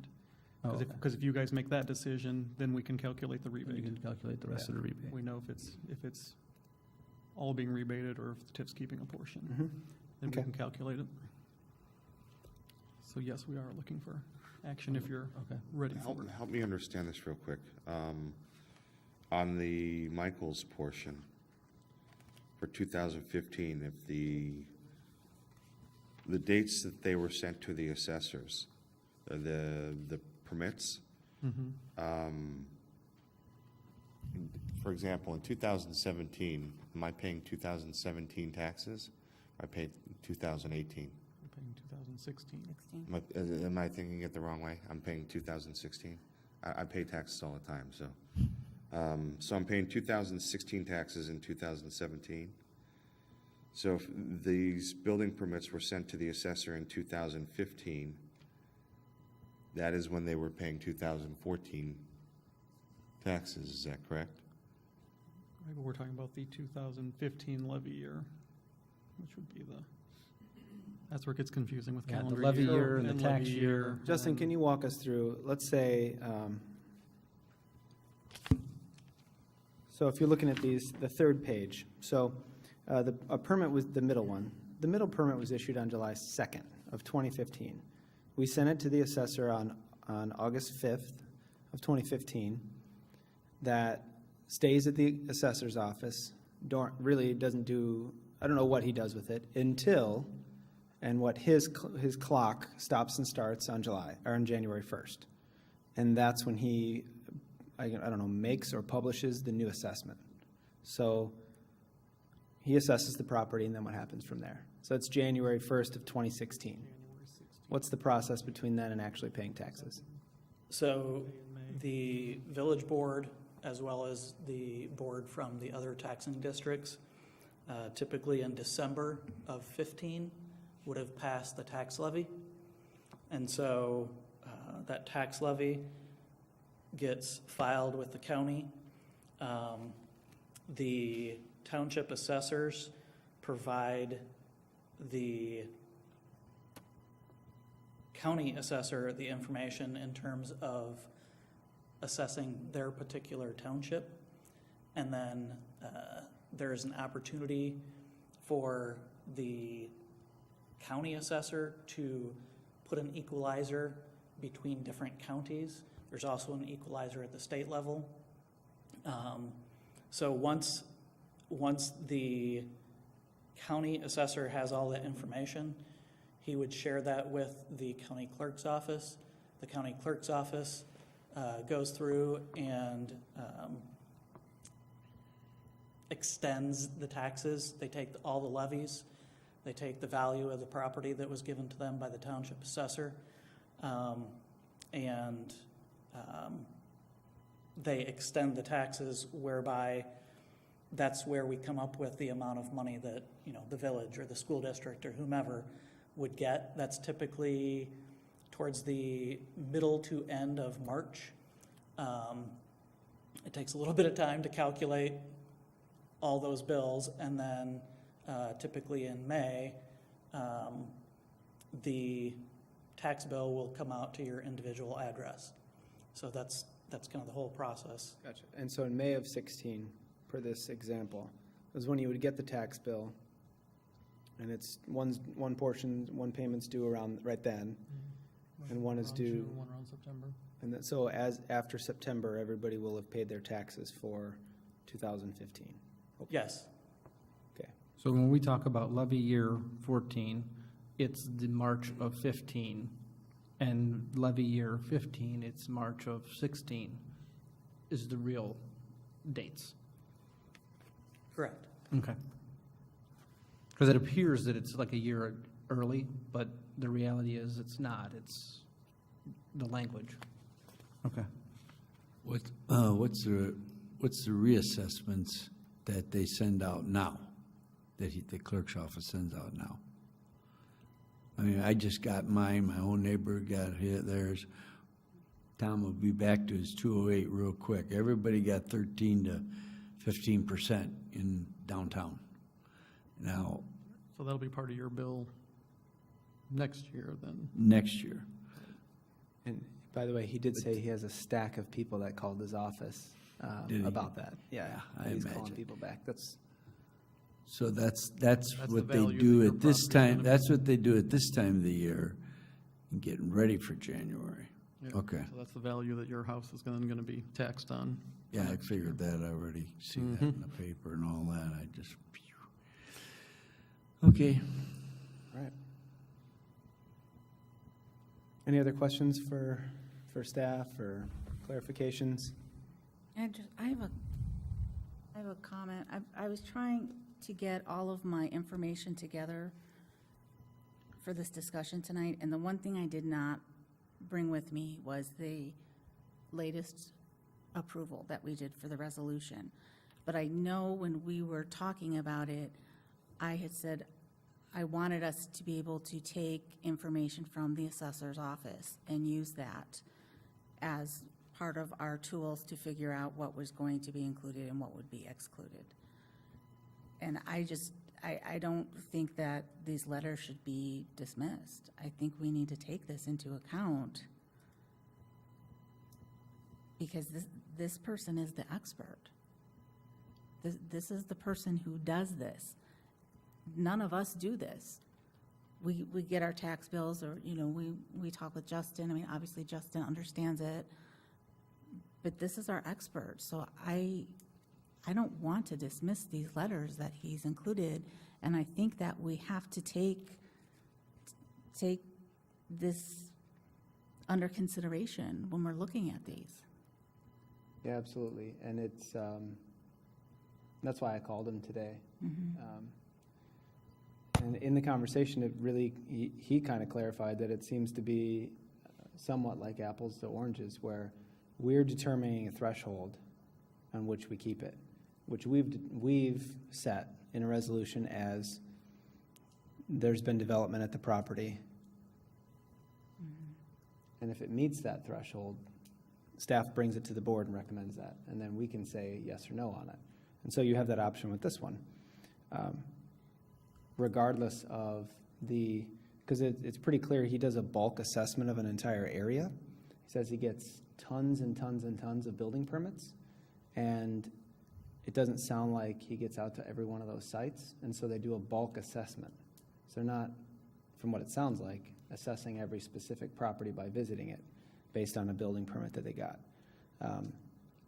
And so via the bulk assessment, the EAV comes back at whatnot. So it's impossible for me to explain correctly, but he indicated that it wasn't something he was looking to get involved with, and that it was our threshold that we wanted to pick. It could be that somebody painted their house purple, and we think that it then redeveloped, or is something that we would pull into the TIF. I guess to take it all the way back,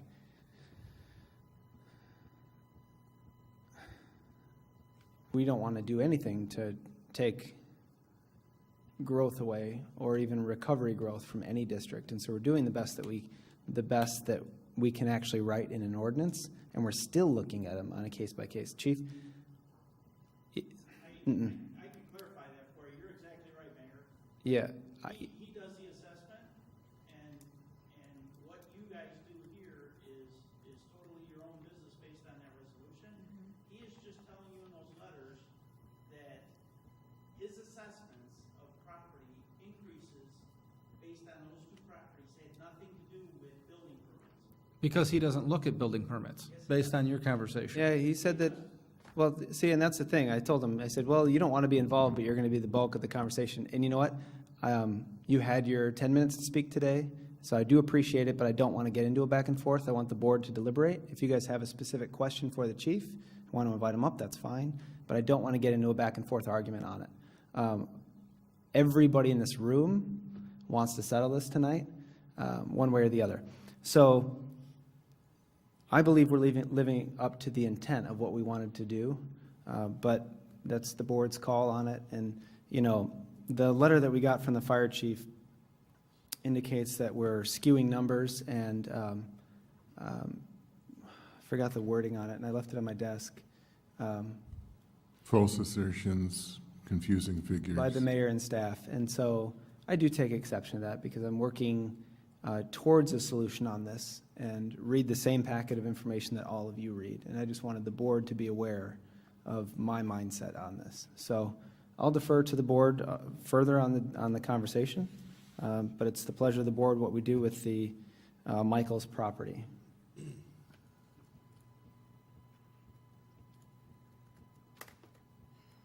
So do we look at these as two separate items? Well, so the first one is based on the resolution. And basically, everyone's kind of in agreement that that jives. Yes, is there, I guess, Butterball. is there anybody It's on? just information bringing to you. Okay. Because you guys already opined on Butterball. You previously approved the TIF keeping portion of that. Keeping it, yes. So I was just reporting back how the How new much was resolution given. affects that.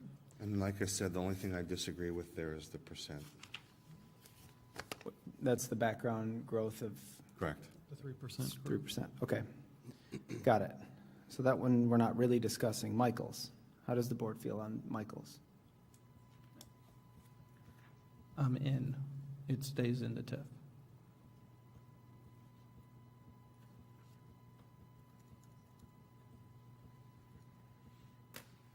I'm out.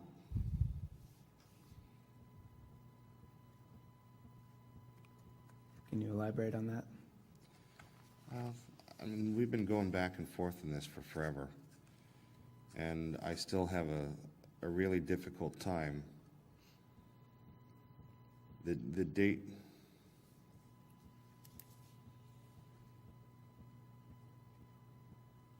I see that the date that the permit was issued, I see the date that it was sent to the assessor. But I agree with a lot of what Teresa said as far as these letters have to be taken into some consideration. I asked originally, I don't know at this point how long ago it was, 6 months ago, that if there were any experts here that knew how to do this EAV and tax assessment to speak, and no one spoke. So now we have the guy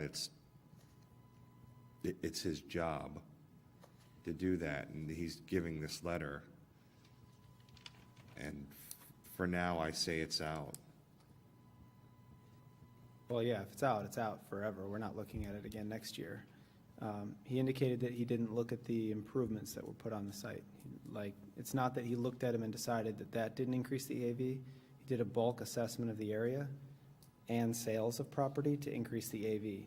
What's interesting is in his letter, he says for 3 years, the only thing that caused an increase in the property, the increase in the AV, was the sale of the property, which occurred in the middle. And so the taxes went up once, and then they went up almost double the next year. So if that's based on the sale of the property, how could it go up 2 different times if he's not looking at anything else? And so I'm not here to argue his letter. It's unfortunate because that's essentially what we need from him is clarification here, exactly what he wanted. But if you want to base it on what the township assessor says, then, which we were very clear on in the resolution that we weren't going to do that it was going to be based on our determination. If you want to base it on his, then we should change the resolution.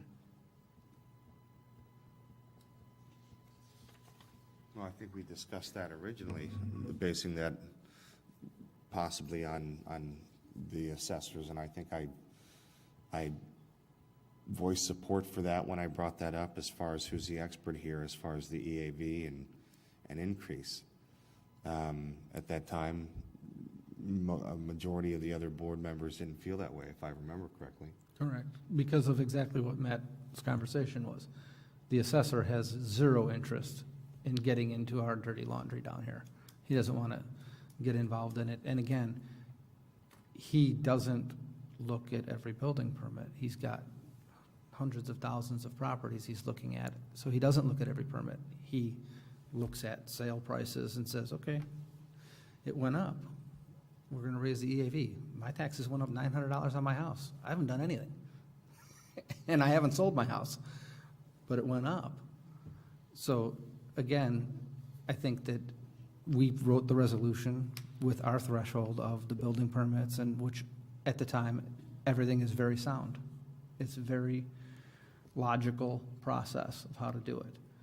And in my mind, these both meet those thresholds, which are what we laid out in the ordinance. You know, these are the thresholds, or I'm sorry, the resolution, not the ordinance. So to me, if it hits those, it's in. Yeah, and just to state the obvious, they put more than $1 million worth of improvements on the site, regardless of what the improvements, what material they are out of. They put stormwater management facilities in, and I believe they did some wetland mitigation in the area too. There have been significant improvements at this site for the new user. So this is not, we remember when we first started talking about this, we were worried that a fence or, you know, new windows or a new roof, you know, what threshold that would be. And that's why we did not include a list of specific items so that staff could say, holistically looking at this, this is exactly what we were talking about with creating a TIF, is to take vacant, remember the guy said dilapidated properties, and encourage people to move into our community. Now, the one thing I did want to highlight, actually, one question I had is, because the chief was talking about, you know, the amount of revenue they've lost, and I think these conversations over 18 months just highlights the fact that we're sensitive to that. We talked previously that the TIF equates to 17% of the fire districts. Is that their overall land area or EAV? EAV. So we're 17% of the EAV. Every dollar is important, I know, but the 250, this area is not going to generate all of that back for them. But I just feel like it's worth mentioning. So, is there any other comments from the other three board members on this? And we, as much fun as it would be, we could table it and talk about it at another time. Or if you need additional information, I guess my whole reasoning on this is that we approved a resolution. I would like to see us apply that resolution to this situation. And if we're willing to deviate from the resolution, then we should change the resolution that we just passed. Because regardless of the actual amounts of anything, this is principle. You know, are we following the guidelines per that resolution? Because there's a lot of years to come, or are we not? Let's keep going. Let's finish this thing tonight. I've been up since 4 o'clock this morning, and we need to get this thing done. One way or the other, we need to get this thing done. Okay. I have a process comment, if I may. The letter that is written by the fire chief to our village president and to the board is the second or third such letter that we've gotten. I think in the interest of transparency, these should be incorporated into the public record. They're clearly an attempt to influence our deliberations, and I think the public's entitled to see the content that's been provided to us. So if my colleagues agree, maybe we can do that. Yeah, did anybody at the village get one? Not to my knowledge, no. I did not see one. So if somebody wants to give, I don't have, mine's on my desk and I'm marked all over it, but if you want to give it to staff, then it'll be, I guess, subject to FOIA if somebody wants to, to FOIA that. Well, my wish would be that it would be incorporated into this agenda packet because it was intended to influence this particular meeting. Debbie keeps a copy of all the packets, so I can have this included with it. So that's part of the record. Okay. Danny, Teresa, Stan? Can somebody pull up the resolution that we approved? Because I know we named a couple things we were going to take under consideration when we were looking at things. Yeah, I think so. For me personally, that would be helpful. Just go to the May 22nd board meeting, and Oh, yeah, that's good, that's an idea. I thought about doing that, but I didn't want people to think I was. No, the ordinance, the resolution wasn't in there. Is it in the booklet you sent us or no?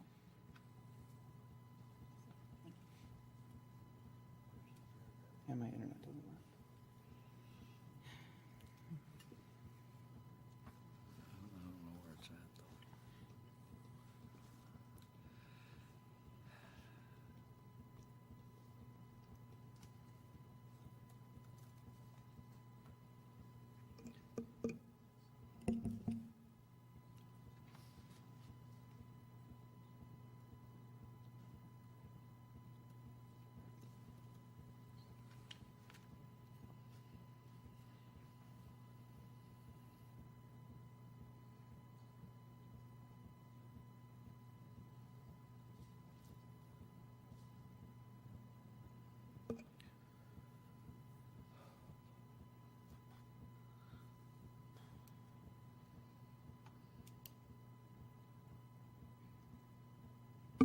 Okay, so the portion of the resolution I was looking for, and thank you, Chief, for having this available. After receipt of the final tax distribution from the county each year, village staff will review any building permits issued since the last review for parcels within the TIF area. Staff will use the information from the building permits along with EAV reports and other appropriate documentation to determine if any parcels with existing structures have been redeveloped or expanded to a degree sufficient that the TIF fund shall begin retaining a portion of the increment for that parcel. And that's what we did. So we looked at So the we value, we looked looked at- at the value of the we looked permit, at and then the looked at the building work that was permit. done, and we looked at the EAV report, which is the history that's in the packet. And as staff, we felt the improvements met the criteria the board had set. So this second page here is the EAV report? is That's what the you're history of saying? the EAV. So how it had grown over time, and we looked at that along with the timing of the work that was done and the value of the work that was done. And felt that, like I said, the amount of improvements made to the site justified the TIF keeping a portion of it.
Jenny, Teresa, Stan, do you guys need more additional information or more discussion? I'm to keep it in. I'm just rereading the resolution No, right that's now. fine. Denny? If- Indulge me a minute or two, please.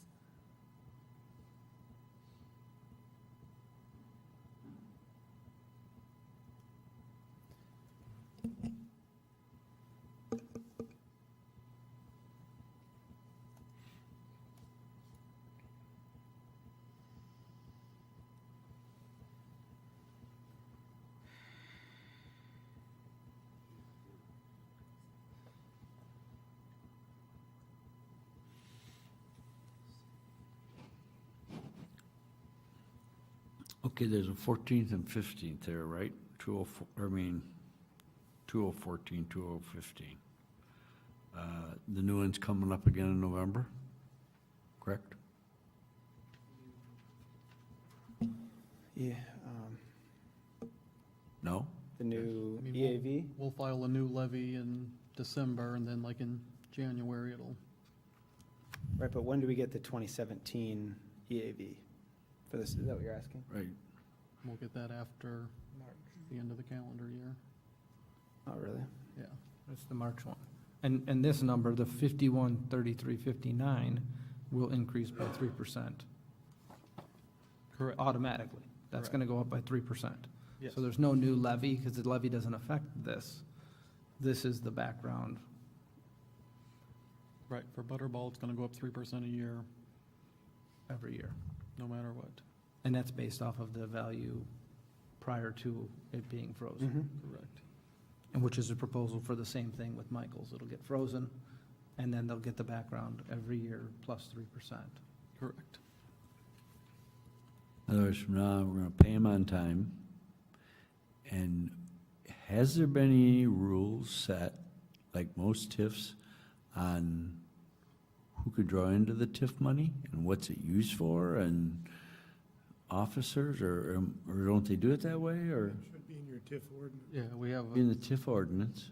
when we developed all that, it has a list of like projects or things that we, And would who be votes eligible on costs. that? The But TIF, that would have been when you established the TIF. okay. Yeah, That would but have been who adopted. would vote on that kind of thing? That would be, I think that would be this board. Would be the board, yes. Yeah, we're the ones. We had a project that we wanted to use TIF funds for, like when we did the stormwater. Yeah, that came through the board floodwaters, for that came through the approval. board. Anything to spend from the TIF would come to the board for approval. So there hasn't been much, in other words. Just the one, Right, okay. Yeah. right now, there's no money in our portion.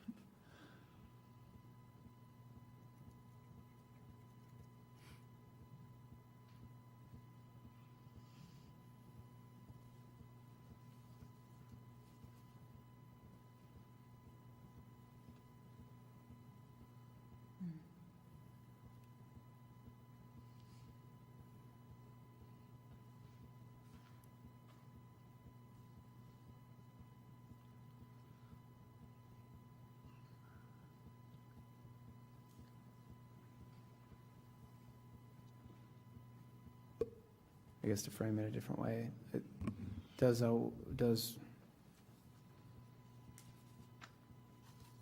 We should have ordered those burgers.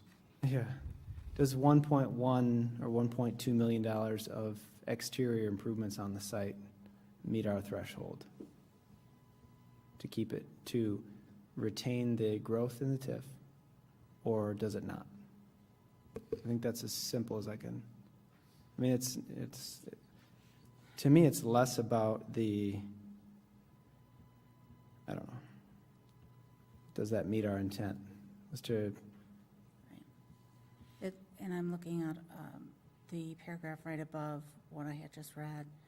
If the captured assessed taxable valuation tax increment derived from an increase in value of existing property that has not been improved and assessed since the 2014 date. We know that Michael's was improved. We know that.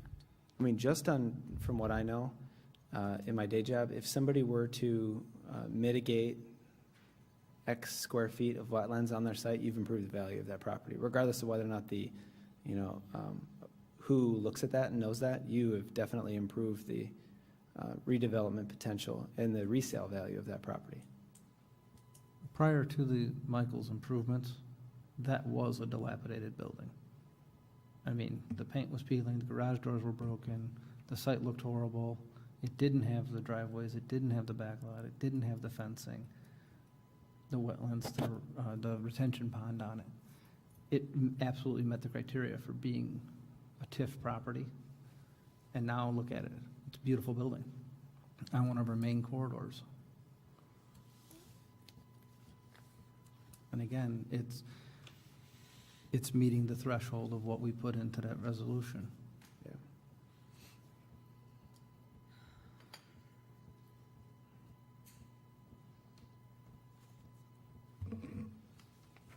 But my hang up is we have this letter from the assessor. Right, and that's what I was saying, that we should be using the expert advice, however, we kind of did with the EAV report. Because this came from the assessor's office, correct? The EAV does come from the assessor's office, yes. So this report was just printed from, That's not from the assessor's office, the information on it is, okay. but So we did use information from the assessor's office, building permits, which we said we wanted to do in here. correct. And Clearly, the property has been improved.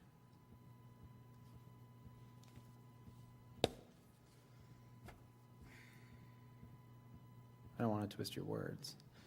He said he didn't look at our building permits when he evaluated that. And I don't like saying he said in a meeting, but that's what he indicated on the phone. And if anybody wants to chat with him, yeah, happy, But I'm saying, because that was a sticking point for me when we redid this resolution, that I wanted to make sure that we use several different sources. So our staff looked at building permits and used information from the assessor's office.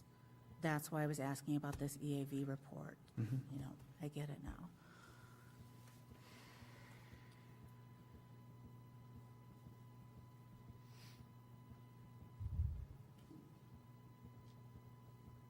Just to state the flip side of this, United Facilities, EAV skyrocketed, and they didn't issue, I don't think we issued any permits over there for anything. There were no permits on United Yeah, Facilities. so we didn't even look at that. And it's in the TIF, we just didn't, because it didn't meet any sort of threshold for us. But we looked at the EAV data on it and compared it to no building permits, came up with nothing. My microphone is like really loud. Did you guys redo these now? No, I think one meeting he turned mine up. Now he turned it off.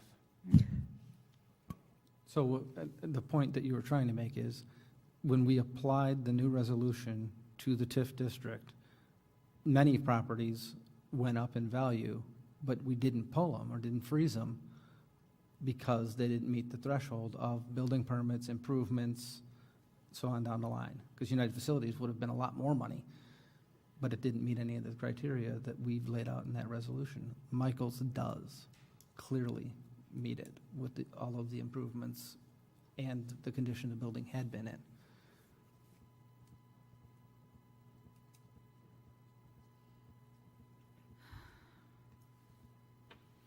Yeah, I mean, that's the conclusion I'm coming to, is that there were improvements made, and we did use information from the assessor's office, along with the building permits.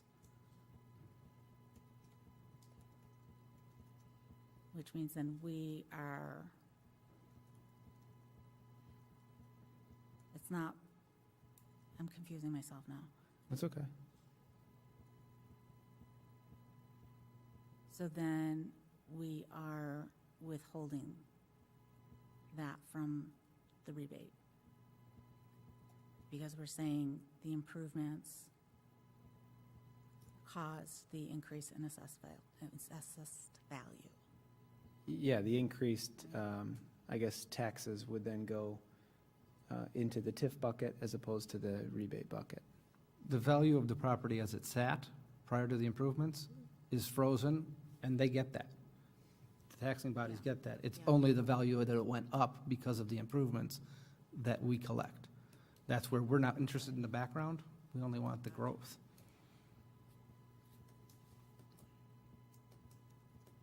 Yeah, that's where I'm at now, digging in and looking at what was used. That's where I'm at. I don't want to put words in your mouth. That we should be retaining the amount for Michael. Okay. Yeah, I think, I don't want to confuse myself, but yeah. Okay. Denny? Denny's a I yes. agree. Okay. So with that, on this portion, the only thing we would need agreement on by voice vote would be I guess at this point, it would entertain a motion to approve keeping Michael's in the TIF. Is that right?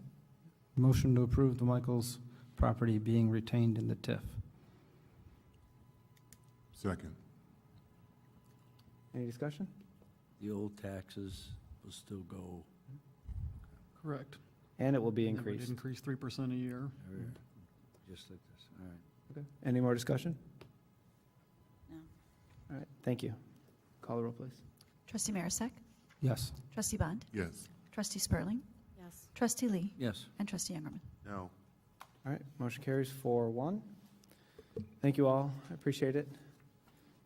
The actual dollar amounts will be on for board approval at the next meeting or the soonest meeting after that. We'll bring the rebate amounts to you then. All right, thank you. Get those out. All right, moving on to moving on to item H, we have assignment of agreements to KenCom, which is similar to I, amendment of dispatch agreement, dispatch services agreement with KenCom. With that, I'll turn it over to somebody, to the chief. I've got something to say real quick on the TIF 2 rebate approval. Just so staff and Administrator Zofel are aware, I don't plan on spending 20 months talking about this next year. So we need to get this resolved. We need to get it resolved quickly. This drug out. It shouldn't have drug out. And I'm disappointed in staff that it took this long to finally finalize. With the new resolution in place now, it shouldn't be And I think, We'll see. going forward. is there a second to that motion to handle the next one much quicker? I will second that. All right, I think everybody's in favor. I do agree with that. Go ahead, chief. Thank you. Good evening. In your packet tonight, H&I is, in the last several months, the village attorney, Lord Julian, deputy chief, myself, administrator, and the finance director have been discussing New World Tyler / with KenCom. So tonight, I'm asking for approval to assign the agreement to KenCom, and that's Exhibit A through L, which will give them the authority to eventually take over our records management. Are And these two if it- items the same? They're not the In our same. packets, Copies of the one and yeah, in our packets, the assignment one is missing in your packet. I printed it offline, sorry. I thought it was just mine, so I went and found it and printed it.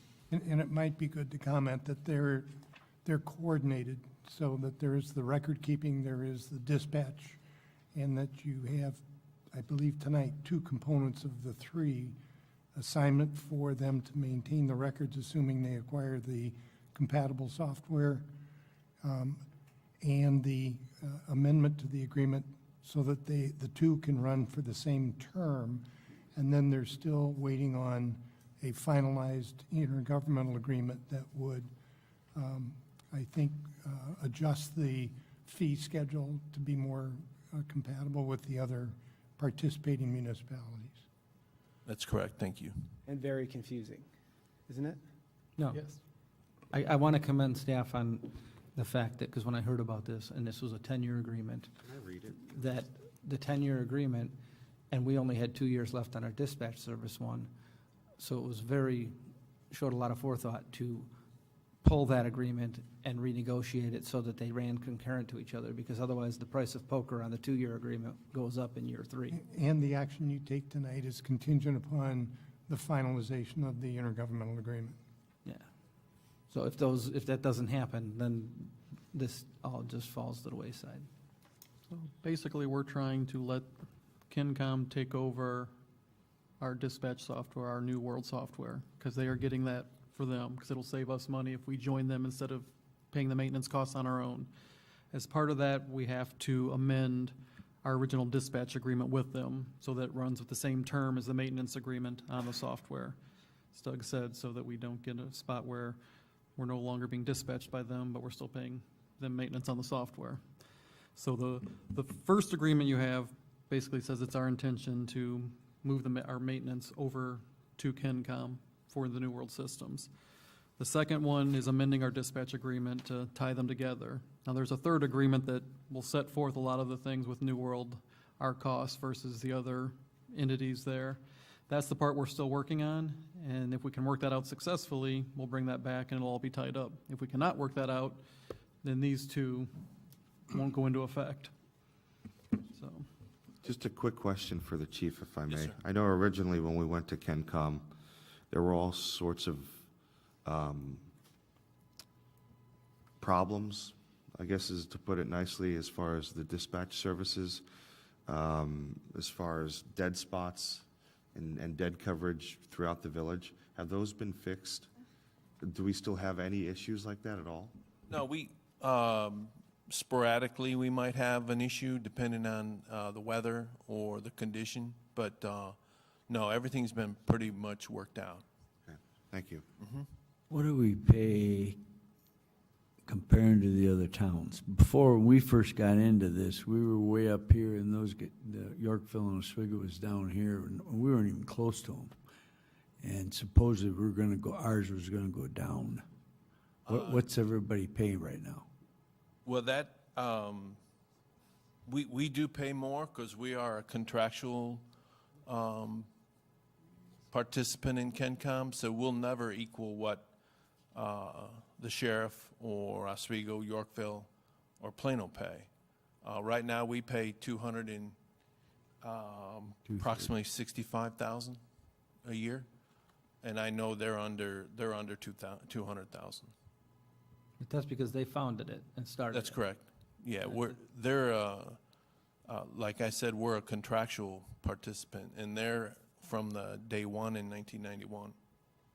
And I spent a lot of time looking into this and thinking about it, but if you look at our side of the table only, they are a service provider to the village, and they are the, I guess, cheapest and best option that's available for us. And we've looked at other options in the past, too. So, Especially with the new world coming in, Yeah, using the same as we do. But, I mean, in the beginning, they were like 60, 70,000, and we were 265, and I go, well, it's got to get closer here somehow. And if it has that close, I have no problem with that then. It has, that was part of the solution from a lawsuit that was filed back in 2011, 2012, prior to us moving in 2013. Okay. And the dollar amount that we pay is based upon the number of service calls that we kind of anticipate that they're going to have to handle for us, right? That is correct. Okay. Where are we historically as far as the number of calls that we think are going to come in as opposed to the number of calls that actually come in? Are we right around that threshold? Yes. We a little lower or a little higher? No, we've been holding the line there. Okay. I'm looking at that resolution online, so, I'm sorry, the assignment, because I didn't have that in my packet. So this annual amount, that's the amount we would pay for the maintenance? The 76,525, and then from 2018 to 2019, 78,000. 2019 to 2020, 81,000? That's correct. That's the That's just for current. the maintenance? Correct. That's the records portion. Correct. Because this is really two things. Two separate. We currently do dispatch with them. We keep our own records. Correct. To the cost of, ballpark me? What Trustee Sperling said, that's the maintenance that we pay on our current records management system. Oh. That's 76 through Okay. And it's gonna- 81,000. Oh, okay, so, because that's what I got you now. Sorry. and it's anticipated after that date that it would drop significantally, Correct. which is why we're looking to go with And that. that's the numbers we're currently working on. We'll be back most likely in 2 weeks with the And it's IGA. it's a significant drop. I mean, it's That's correct. it's like $50,000 drop. So these numbers, that's the remainder of the contract, is what Correct. you're showing? That's correct. Correct? Yes. Okay, thank you.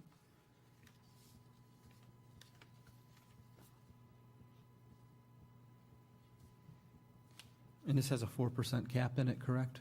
That is correct. for, so our prices can never go up more than 4%, and they're tied directly to their labor contract.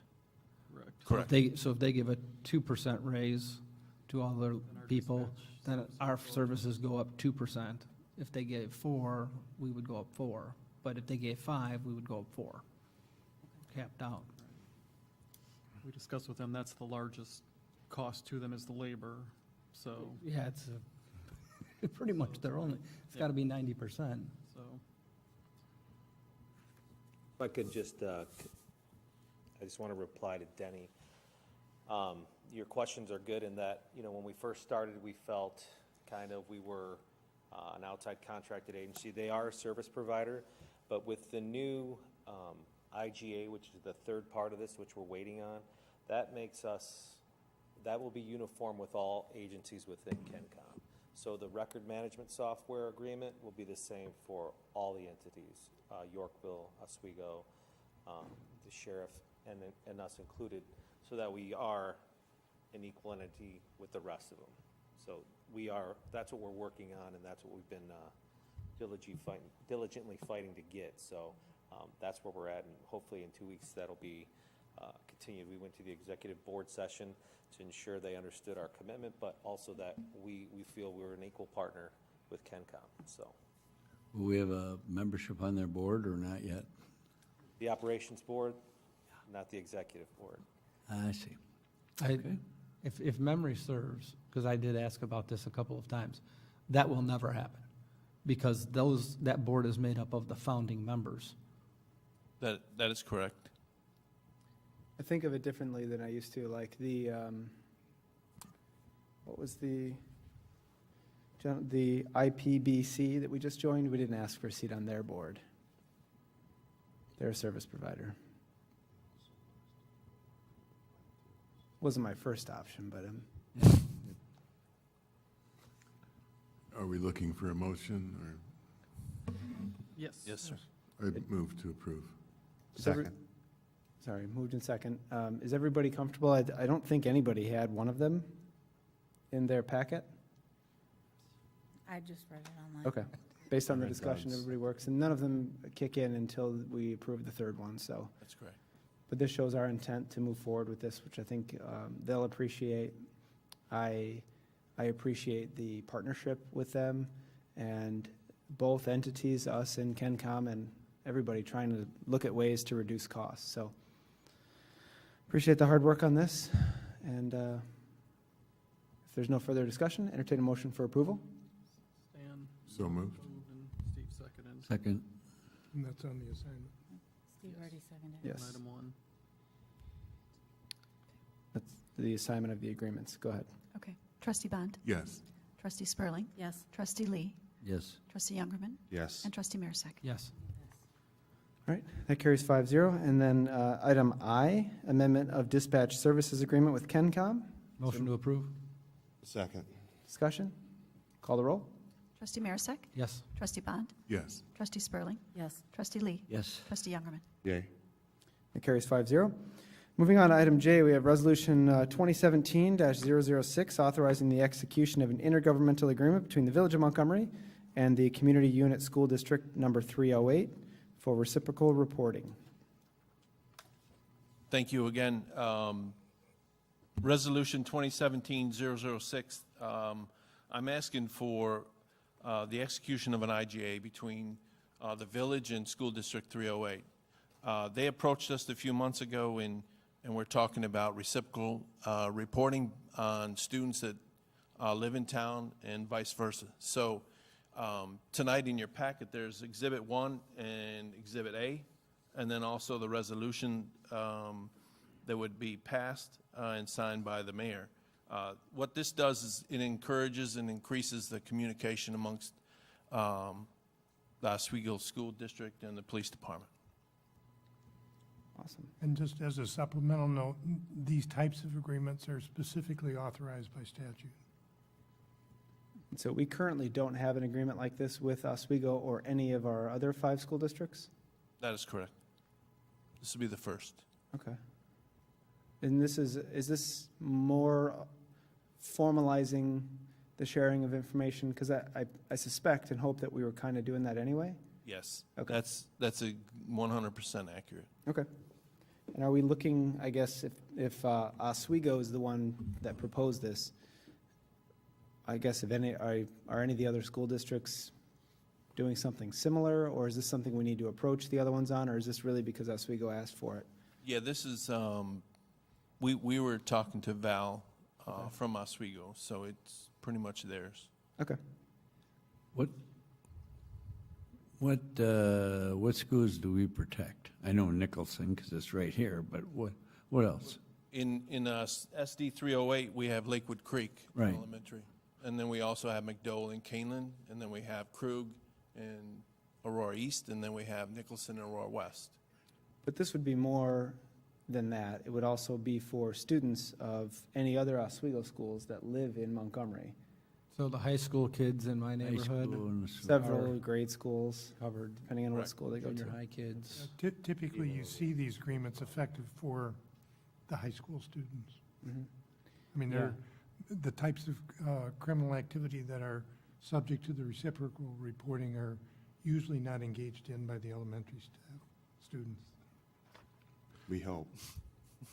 Where are we on the adoption curve here? Are we at the edge of innovation, or is this pretty new? Is this new? No, it's been around for a few years. Okay. The authorization for it. In there's, as I think Dan indicated, there's oftentimes been cooperation between the school districts and the police departments. This was done by statute in a way that helps protect certain information that's required to be protected under the Illinois School Student Records Act. Okay. So some of the stuff that it defines it a little more specifically about the types of activity that can be reported back and forth. And I mean, These when are I, mostly in regards to our high school, Oswego East, Oswego, that live here, because in those schools, there's Oswego officers right inside there. Would you be talking to them? That is correct. We communicate with the SROs there. Yes, sir. Okay. That was a good one. All right. If there are no other questions, is there an, motion, yeah, that's, thank you. motion to approve resolution 2017-006. Second. You guys don't need me. Trustee Marisak. Yes. Trustee Bond. Yes. Trustee Spurling. Yes. Trustee Lee. Yes. Trustee Youngerman. Yay. All right, that carries 5-0. Moving on to item K, we have K and L we can discuss together. We have the platification of Lot 8 in Orchard Road Industrial Park, and then Ordinance 1778 amending Ordinance 1218 regarding the variance to setback requirements for Lot 8 in that industrial park, and that's the first reading, so we won't be taking a vote on that this evening. With that, I'll turn it over to Engineer Wallers. This item dates back to 2005, when Orchard Road was contemplated to go to a divided highway, and the access at Orchard was going to go, or at Cornell was going to be right in, right out. The industrial owners or the business owners along Cornell wanted to have access to a full interchange. And in order to do that, we needed to construct a road to the south to connect it to Rochester so they could have access to a full access. In order to accomplish the construction of the road, we had to acquire right-of-way at the end of the cul-de-sac on Cornell so that we could connect to right-of-way that was being dedicated by, at the time, it was Gusto Packing, in order to complete that connection to Rochester. So acquisition of right-of-way, can be done in a number of ways, but the way that we went about it was to have a cooperative arrangement with the property owner of Lot 8 to dedicate right-of-way for dedicate land for the right-of-way. And the reason we did it on Lot 8 is that the lot that was north of Lot 8 was already occupied, and we couldn't get any more right-of-way from that property. So the only property owner that really could give us right-of-way was the Lot 8. So to try to be fair to that property owner, we worked out an arrangement where we went to the Plan Commission at the time, presented a plan to have some variances on the lot granted, so that the building area that existed prior to the right-of-way would be the same after. So that process was done, the variances were granted, and we prepared an ordinance for adoption. And so everything was, we thought, copacetic, until recently, when the property owner wanted to start to market the sale of the property. He noticed there were some inconsistencies between the exhibits and the ordinance language. And so we took a look at it at the staff level and agreed that it wasn't clear. And really, the purpose of the ordinance is just to correct the inconsistencies so that he can be entitled to the rights that he was approved to have during 2005. The plat of vacation of the drainage easement is part of that. It was intended to be vacated for reasons I can't explain now. It didn't happen at the time, but so this is really just a housekeeping exercise to clean up the ordinance so that it matches the intent, and to go ahead and follow through on the items that were intended to happen, which was the vacation of that drainage easement. So that's really what it's about, is just putting back or clarifying items that we had already agreed to back in 2005.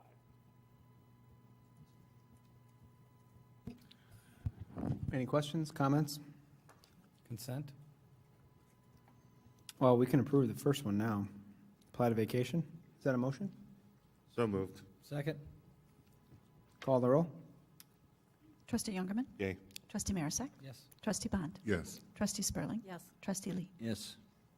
All right, I heard consent for ordinance 1778. Any objections? You have between now and then to let us know. Thank you, Pete. Moving on to item M, we have a PSA with EEI for design engineering for our 2018 infrastructure road program in the amount of $209,000. Director Hoppestead. Thank you, Mr. President. The 2018 road program will consist of using infrastructure roadway program funds, IRP funds, to rehabilitate roadways shown in the Village of Montgomery Pavement Management Study Report update approved by the Village Board at the July 24th, 2017 board meeting. The program will include crack sealing, patching, other preventative maintenance measures throughout the village. Additionally, various scope projects throughout the village have been added to the scope of the IRP agreement, including the quiet zone improvements, paver replacement here on River Street and around the Village Hall, additional miscellaneous sidewalk and curb removal and replacement throughout the village will be designed in, including repairs to various subdivision concrete, Huntington Chase, Saratoga Springs, and Orchard Prairie North, with the remaining subdivision bond monies. Execution of the attached design engineering agreement with EEI will allow the work to commence on the plans and specifications in order to bring the project to bid in early 2018. You may recall we've had great success in getting these things through early. The construction engineering is currently budgeted in FY19. Construction engineering agreement will be presented at a later date. I'm asking for your approval tonight on the professional services agreement with a proposed fee of $209,000. If there's any questions, I'm happy to entertain those now. Thanks, sir. Is it possible to make the map a little smaller? You'd have to make the, you'd have to I make. mean, I'm not even old and I'm having a hard time.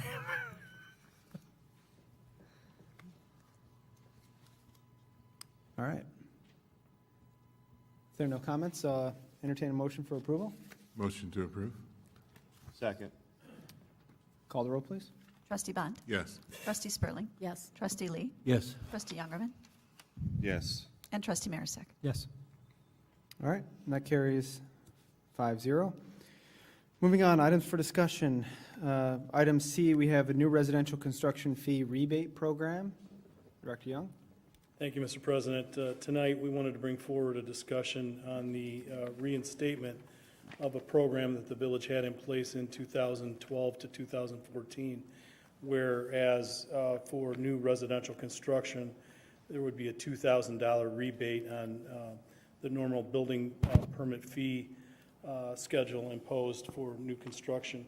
We want to do this because we feel that there's been a lack, obviously, of new single-family residential construction, and we have a number of buildable lots that are ready to go, both in Huntington Chase and Balmoral in particular, and there is some interest now on the part of home builders looking at these busted subdivisions to get in there and complete development. So with that in mind, we wanted to bring this forward to the board. This is similar to the program that, as I already mentioned, took place a couple of years ago, has expired, and we wanted to expand it, or at least talk about expanding it into the multifamily section as well, for a $1,000 fee per unit, and would like to move forward with that. Thank you, sir. Questions? Yes. This is single residential? And multi. We combined both this time in the proposal, that we would do a $2,000 for single-family residential, including townhomes, and then for multifamily or apartments, it'd be $1,000. $1,000 per unit? Yes. Why would we Per- do per that apartment? when these guys are already coming? I don't understand that, I guess. Well, one of the I mean, reasons. It's, doesn't make sense to me when they're already committed, and now we're saying, oh, wait a minute, we're giving an extra $1,000 a unit for, I don't get it. I can get the residential out at Huntington, Saratoga, all that. Not something behind the you know, There were- Menards and all them. I don't get that at all. 468 units there? Yeah. And you want to do $1,000 a unit? What we were hoping is that those funds could be channeled into improvements for the Park District in terms of an overall path network that's started behind the library and continue to go over to both 30 and up to the Virgil Gilman Trail. So we can pull that out of this proposal at this time. It can be a negotiating tool that we have with the developer at the time of the modified annexation agreement, and just strictly use it as a tool for single-family product instead of multifamily. That's my thought, is instead of doing this, and again, I commend you on the incentive to get some construction going, because I've actually gotten slammed a couple of times from residents that we're not doing enough to try to attract single-family residents and things. So I'm glad to see that we're doing that. On this particular multi-tenant unit, I think you're right, and we discussed it a little bit earlier about adding it as part of an annexation agreement so that we can use it as an incentive to get them to do the work that we would like to see done with adding in some bike paths and doing some connectivity for Who's going us. to pay for that? I mean, they are? They're going to use that money in place of it, or what am I? No, what Doug is saying, I believe, not to speak for you, but it's make it part of the negotiation of the annexation agreement instead of giving them a rebate at this time. Instead of just giving them the money, use it as a negotiating tool to get them to do the other stuff, and then we would rebate them. You know, we would incentivize them a little bit. But we'd be spending our own money to do it. No. Why, if they're going to build a 468, and I'm using this as an example, they're going to build a 468 apartment complex unit, or unit complex, why wouldn't we make it part of the agreement to build this, that they have to put this stuff in? Forget the rebates. Why?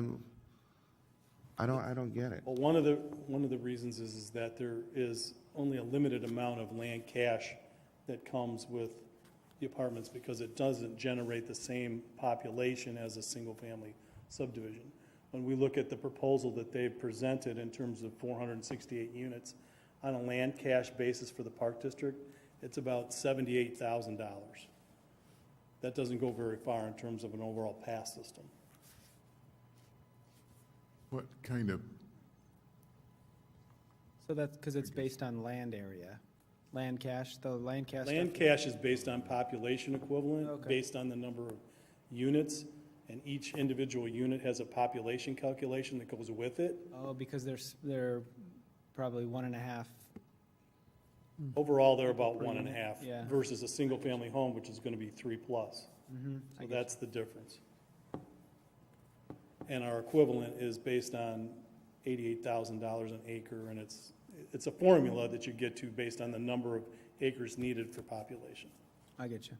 If- And- the game is different in this one, not the game, but the negotiation is different only because we're modifying an annexation agreement. If we didn't have that, we wouldn't have any negotiating power or authority with this. So that situation seems like, right? Am I accurate on that? That because With we're. the annexation agreement, we can Yes, make so make those requests.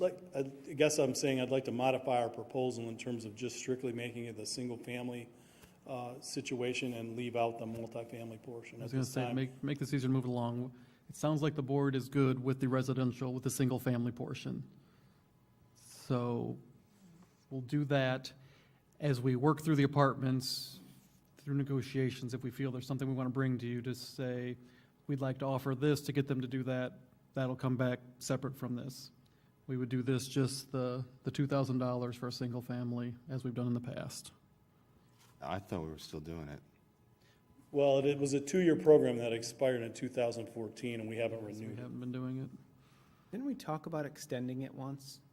We decided not to. Maybe that was it. I know that we did tie that into the Ryland purchase, something like that. I think it might have been Ryland to before. finish the homes? Yeah. Yeah, Yeah, I think it might have been before I was here. I think you renewed it once, but yeah. So I think if I live in any of those subdivisions, well, let's not, not to sell the board a steak that we're already eating, so I won't go into that. I think it's a benefit. I think we need to send out a press release that we're doing that to try and get those lots filled, because that's really why we're doing it. It could be for new development, but the goal and the focus would be to. the goal would be to fill in the vacant lots that are in existing subdivisions. And it gives some certainty to people looking at at buying those to say, I'm gonna get a rebate. And as long as we're on this topic and over in that side of town, I've been asked a couple times now, there's some sort of, something being developed behind Balmorhea, and I don't think it's in Montgomery. It's not in Montgomery. It's either in the township or it's in Yorkville. It's a splash something? Or? It's a Sports complex. It's a sports complex. Okay. All right, that's what I thought, I wasn't sure. Thank you. Yeah, new construction. Our eastern boundary with Yorkville is the boundary of Balmorhea. Or their eastern, our western. I do have a question.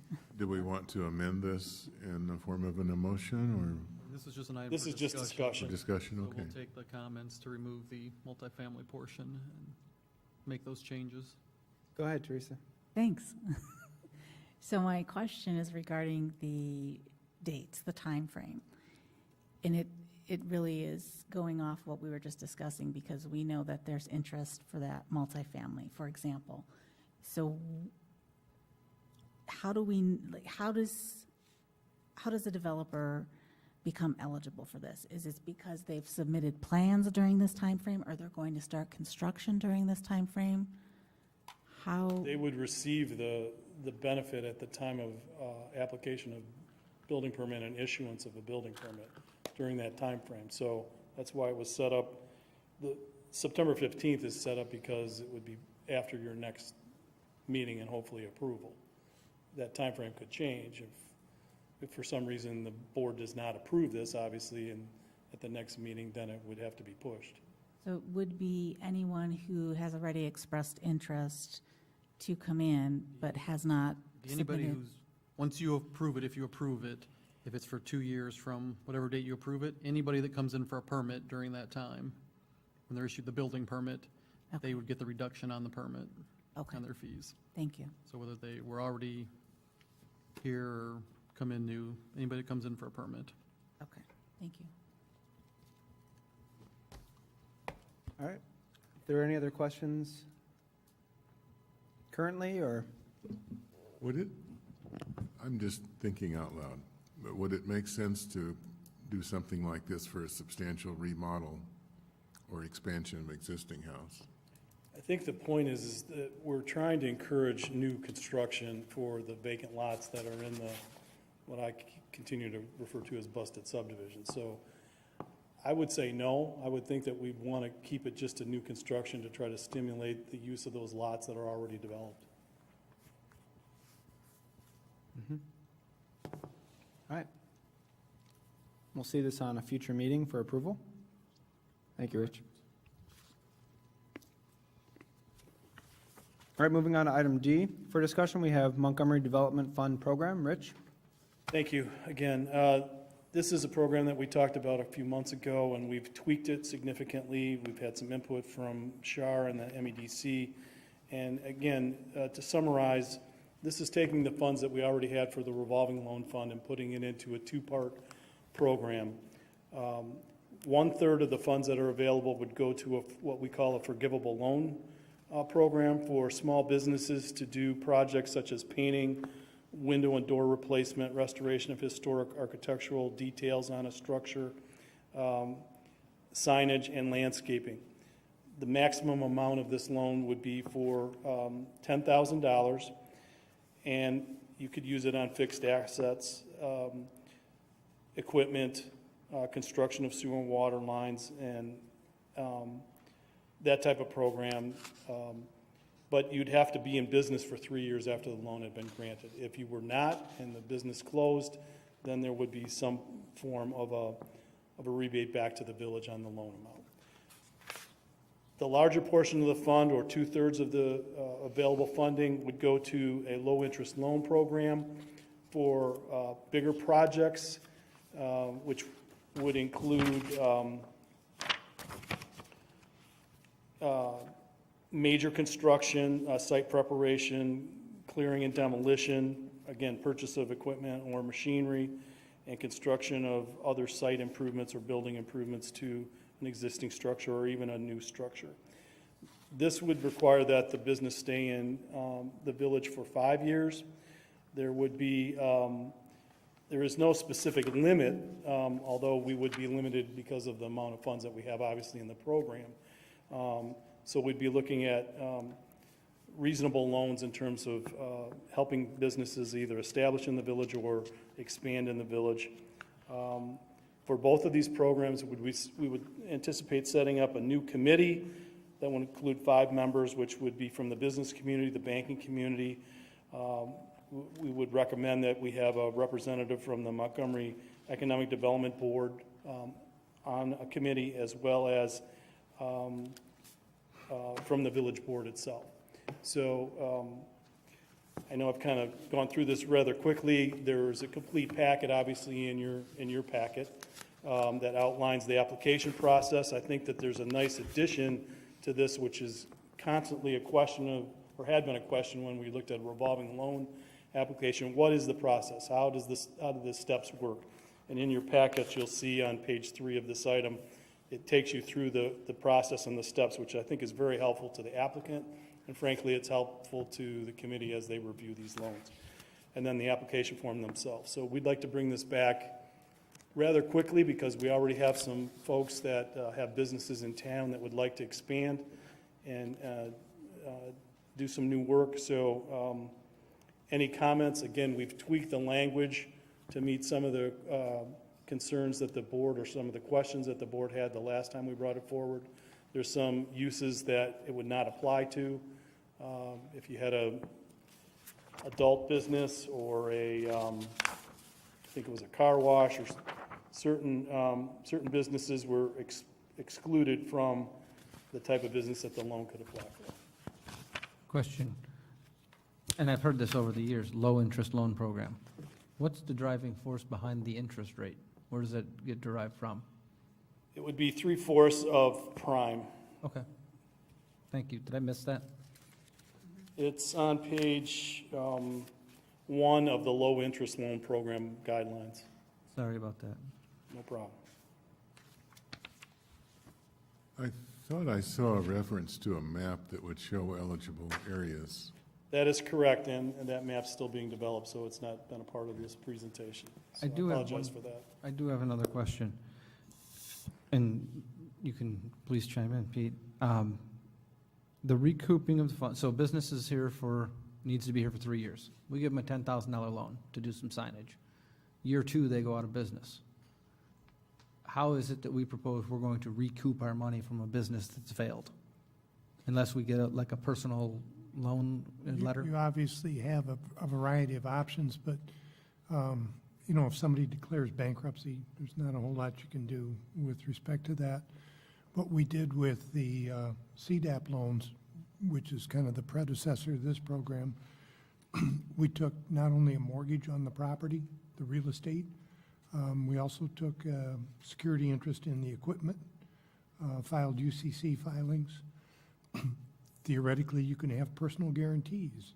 Okay. So there's a variety of things that a you can do. mechanism in place to stop somebody from just walking away. Okay, that's, I'm good. I'm thinking, hard to get blood out of a stone. I like it. Any other questions?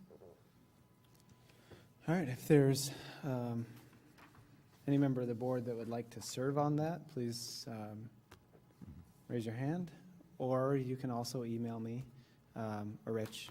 I think Rich is coordinating all of this, so I'd like to see this on for action at pretty soon here. Okay. Thank you. New or unfinished business? Yes, I have one. I would like to, I want to follow up on, I mentioned previously about looking at our parking for commercial vehicles on the streets, because we're spending a lot of money on fixing these roads. And I know that there's several trailers out by me that are leaking onto the roads that are scheduled to be repaired in the next year or two. It concerns me that we're going to lay down hundreds of thousands of dollars of new asphalt, and some guy lets his hydraulic fluid leak all over our new road, and we really don't have a mechanism by which to stop that. So I'd like to see what we can do. So I'm just following up on that to reiterate that again. And my next one is. Can we add that? Can we look into that and add that for discussion at a future meeting? Yeah, I mean, I've asked Laura to look into it. Okay. So So when she's ready, we'll talk about it. Okay, and then my next one is, I would like to see what we can do about reducing our liquor license hours. I believe we're at 2 a.m.? 2 a.m. on Friday and Saturdays, and I'd like to see, in my quick research of looking at the businesses and the businesses that are open late, I think that there may be only one restaurant/bar establishment that would be impacted, and the other ones would be Speedway, Murphy, Citgo, or BP, I think it is now, I forget, but Rocky's Place. So other than those losing an hour of sales a day, it would just stop us being the last stop on the drunken trip of the evening, because we're open an hour later than our surrounding areas. Are you talking about just for Saturdays and Sundays, so then everything would be 1 a.m.? Correct. Is that what you're- Saturday and Sundays would move to 1. I think Right, they're so currently all 12 week during the long week, would be- I believe.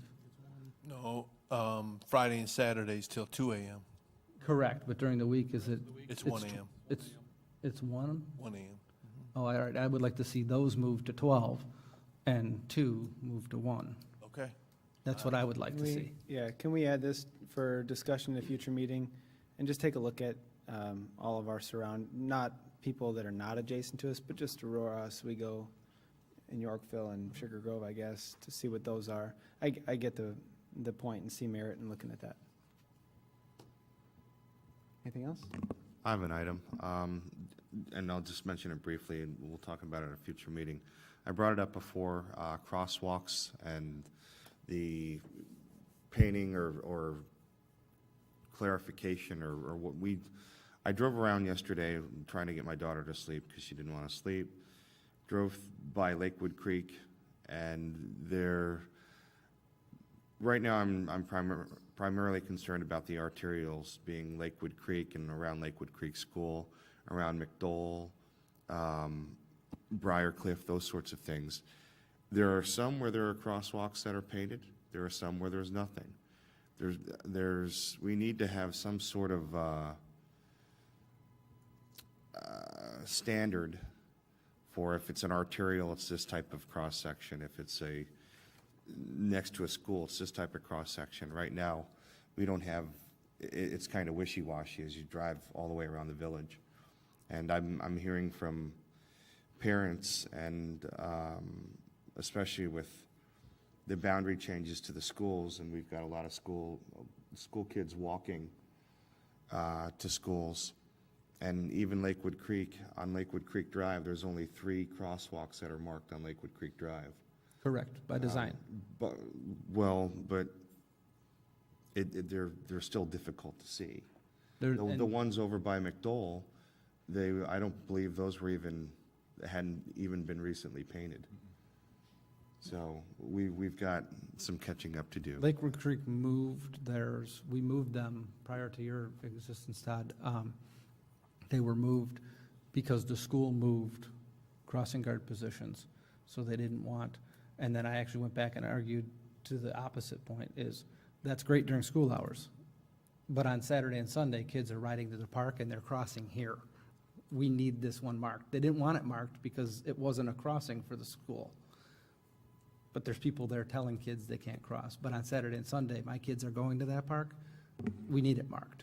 So it is something, some of those in the school area are by design because of the way the school wants them marked.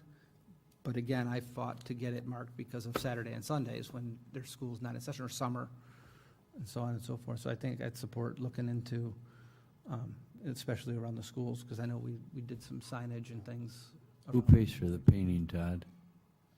Us or the schools? We would be paying for all the painting. Yeah, and so if it's a matter of striping that needs repainting, I think that arguably maybe is more of a higher priority than some of the other striping, I don't know, but we would hit that with our normal, like if we were to go through by McDowell, that would get repainted along with anything else in that area. Correct. I can tell you, it looks like McDowell hasn't been repainted in It was 5 or 6 years. Last summer. Wow. Really? Not every designated ADA crosswalk. I mean, where there's ADA ramps adjacent to another ADA ramp, technically you could have a crosswalk. But theoretically, you would have crosswalks at virtually every intersection. Yeah, and you're not required to on 4 paint it. legs, and in some places, mid-block. That would probably more than quadruple our painting costs, and I don't know that it would necessarily improve any safety for pedestrian traffic. If anything, it may do just what, like the sign, what we found with signs is that too many of them lend themselves to being ignored. So there are some designated crosswalks in the school areas, and those were repainted last summer around McDowell School. Yes. Stan, you know the ones I'm talking about, right? I do, and I guess the answer is it doesn't hold up all that long. No, Yeah, no, traffic painting, there's various types, but the most economical method of traffic painting is just that. It's paint, and then there's some glass beads thrown in it for reflectivity. They don't really hold up, especially with the plowing that needs to occur in the wintertime. There's a far more costly product that you can get a couple of years out, but it too doesn't really hold up very well. Is there evidence to support our being concerned about? Is there evidence that demonstrates that the painted path actually improves safety or reduces accidents? Not that I'm aware of. I can look around I don't mean to make the work. public works arena. There's a presumption that it does, and I'm not sure that's supported by fact. I would hope that pavement striping, there's a benefit to it. Otherwise, we probably shouldn't do it anywhere. I think that we're strategic about where we do it, especially near the schools. They spend hours and hours and hours, probably with our police department, figuring out where they want kids to cross and where they specifically don't want kids to go. I know when I drop my kids off in Oswego for school, they go through that. So my only worry would be if there's specific locations that we want to take a look at, either as something that has a crossing that we think shouldn't be marked or the opposite, then let's do that. If there's a holistic approach to re-looking at the whole village, I guess we could spend the effort to go through that, but at what, if there isn't currently an issue other than every intersection's not marked, then I'm not sure the benefit. I really am hesitant, like stop signs, to put them in places where it doesn't feel right to have one, and I would hate for, I just think about my kids, they would say, well, I'm in the crosswalk, I'm safe, and you're not safe, you're in a road. And if Depending somebody's- on, there are a number of conditions where that paint is actually slippery, and it creates a hazard that wouldn't exist if it weren't painted. That's especially correct with stop bars. One thing, not to get too much off the topic here, but one thing to consider is that the vehicular traffic is changing drastically in future years. Maybe not all manufacturers, but there's some reports that say Tesla, for instance, will have self-driving cars in the next 4 years. They've already got the product out there on the road. They just haven't launched the update or whatever that you need to apply. But much of that is going to focus on street signs and traffic markings through sensors, and I just don't know where that's going to lead us. But I'm sure our traffic maintenance costs are going to skyrocket over the next, decade. Self-driving snowplows? Okay, just an idea. Perhaps. And leaf vac pickup? Mm-hmm. Nah. I don't know that robots and computers will ever, take the place of humans, but Hope not. All right, thank you. Any other comments? All right. Moving on, you see future meetings. Village Board meeting on Monday, September 11th at 7 p.m. With that, we're going to postpone the review of executive session minutes to a future meeting, and we don't have discussion of an employment of an employee.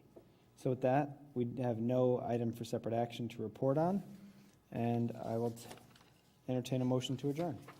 so moved. Second. Trustee Youngerman. Yay. Trustee Marisak. Yes. Trustee Bond. Yes. Trustee Spurling. Yes. And Trustee Lee. Yes. If you wanted. And we're adjourned. Thank you.